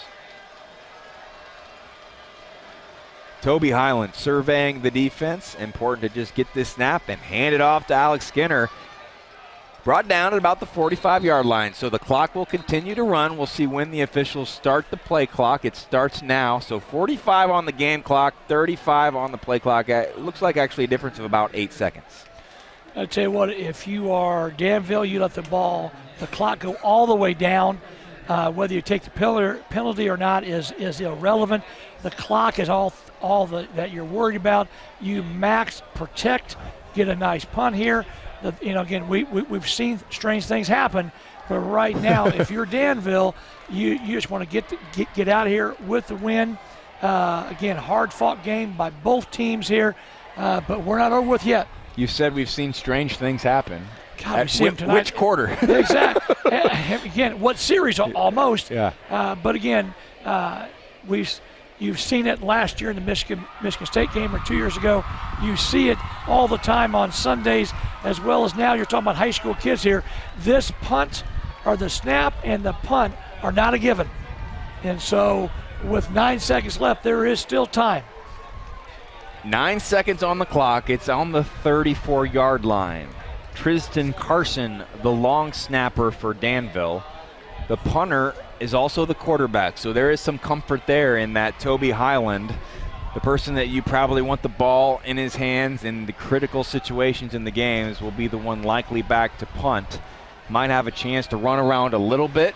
Do you trust him in that situation? I think you try to punt the ball unless there's a situation that there's a bad snap here. But again, your whole key, you want to just get the punt off. It doesn't matter if it goes 5 yards. Just advance the football and the game is over.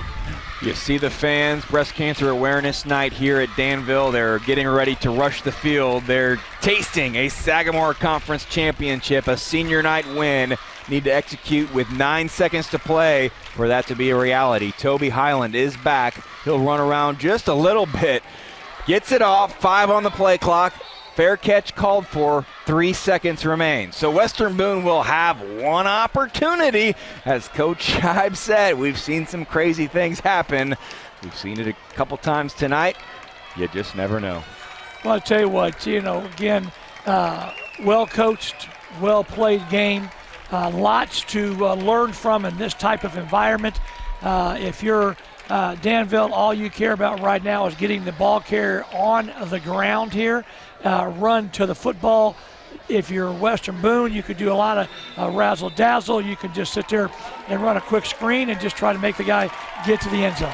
If you're Danville, no penalty flags, because a defensive penalty prolongs this game, and that is not what you want. 3 seconds on the clock. Clock strikes 0. Right, rolling right, heaves it up towards the end zone. He gets it to the end zone. Penalty flag is down. The ball falls incomplete. I thought for a second that Jack Gillum came up with it. I think what a throw by Spencer Wright. That was unbelievable. On the run, you got Burton chasing him down, and he throws a daggone laser and has a chance to be caught. Well, you talked about no defensive penalty, so here we go. One more play here. Nice job. Look at Spencer running Pass away here. interference on the defense. Unbelievable. Yep, that is the correct call. It was actually Patrick Schallenberger that was pushed off of his route. If he wasn't pushed, you never know. He maybe brings that one in. If you're Coach Casey Woods, you can't complain because it's not spot of the foul. It's 15 yards. but we know for certain Spencer Wright can get it to the end zone from here. He just threw it 65 yards in the air. That was an unbelievable, and to give his receiver a chance to be able to catch it, that's what I was amazed with. One last time, Wright heaves it up towards the end zone. That one's a little bit short, batted down, incomplete. The Danville Warriors stay undefeated with a senior night win, 14-6. An amazing Sagamore Conference showdown against Western Boone. Tell you what, great emotion. Atmosphere was electric all night long. A tribute to the Danville's fans, the Western Boone student body as well. Great win. What a fun game. That was a fantastic football game. A few too many penalties for my liking, and you'd like to see some of those unsportsmanlike conduct penalties also cleaned up if these two teams hope to make runs in the tournament. But turnovers were really huge in this game. A number of plays, and we'll discuss it on the postgame show, where turnovers stopped a big play or prevented a touchdown from happening. 14-6, Danville victorious. Time now for the IU Health post-game wrap-up. This was one of those games where I thought you might have 7 or 8, 9, 10 touchdowns, highlights to show on the post-game show. Just 3 touchdowns in this game. Tell you what, if you're going to win, you got to play great defense. If you're going to win in the tournament, you got to play great defense and run the football. Both teams showed the ability to do that tonight. The reason why there was only one loss between the two teams here, but again, hats off to both programs, both teams. Exciting game. Didn't think it was going to be 14-6. You know what? Good teams find a way to win. Hats off to Danville tonight. Danville improves to 8-0 on the IU Health postgame report. I think the fans are just waiting to possibly run onto the field. Ben Stevens had quite a night. Tell you what, in all 3 phases, he affected the game in every way, which is why Casey Woods thinks so much of him and about him. But again, Ben Stevens was as good as advertised. Number 84, Ben Stevens, is your Ivy Tech player of the game. Came into the night 7th in the state in receiving, and he had a receiving touchdown on a key play. He was interfered with on the play, but he made a number of other plays as well. Special teams, defensively, Ben Stevens last year broke the Danville single-season touchdown reception record that was previously held by his coach, Casey Woods, and that touchdown got the Danville Warriors, some life. I tell you what, he definitely jump-started them. He was what you want your senior leader to be able to do. As a senior class, you remember your senior night game as well as homecoming here. Big win. Casey Woods, hats off to him. Hats off to Justin Pelly. Kids play with a lot of heart, a lot of desire. Again, both teams, I think, have the opportunity to advance far in the tournament. The gates open, the students rushing onto the field. There is nothing like a big win like this when your student body comes to support you. So Ben Stevens will sweep our post-game honors. He was the IU Health post-game show award. And this is the play of the game brought to you by Pepe's Mexican Restaurant. The Pepe's play of the game is that punch out. That was the makings of about a 50 or 60 yard offensive play for Western Boone. But Ben Stevens running down the field and a perfect punch out. You might say you want him to just bring him down, but he did that and then some. Punched out the football, then recovered the football, and then got a little bit of yardage. Penalty brought back the yardage, but that was our play of the game. Tell you what, it was 7-6. Critical momentum would have been on Western Boone's side. No, you've got your senior leader who is, again, he's out the accolades for being a receiver, a selfish player, making a selfish play there about making something good for his team, turning a negative into a positive, and well-deserved as the play of the game. Ben Stevens, 5'11", 180-pound senior. Think about this Danville team. There are 4 or 5 guys that can really put this team, and they've got the right guys to lead them. You've got Alec Burton, the tight end, headed to Ohio University. Toby Highland, the 4th leading passer in the state, showed great leadership tonight. Didn't force things, said if you know what, the running backs want to do the job, they'll do the job. Ben Stevens, we've talked extensively about him, but what about those running backs? Alex Skinner and Chandler Schubert. Without their running game, this does not happen. I tell you what, hats off to the offensive linemen for Danville as well. But boy, I tell you what, Schubert and Skinner, my gosh, were they good tonight. And again, the nice thing is, if you're a good team, if you're a team that can win in the tournament, you have to win more than one way. And tonight, Danville found a way to win with something that was not their normal game plan, but as a good team does, they found a way to move the ball and to put the ball into the end zone. Lance Scheib, outstanding work. Pretty much, they send us somewhere. They're gonna see a good game. 5th straight time we've been together this season calling high school football, and I'm gonna say our 5th outstanding game. This one was one of the best, as the Danville Warriors stay undefeated on the season, 8-0. Western Boone now 6-2. Danville, a win next week would clinch an undefeated season and perfect run also through the Sagamore Conference. I am Jeremiah Johnson. Thanks to our outstanding MTC Sports production crew. Greg Mash, outstanding job as always. Great camera angles, replays. It's been an honor and privilege to be with this MTC Sports production crew on the ISC Sports Network. Also thanks to Endeavor Communications. One final time from Danville. The Warriors win it 14-6 during Week 8 of high school football.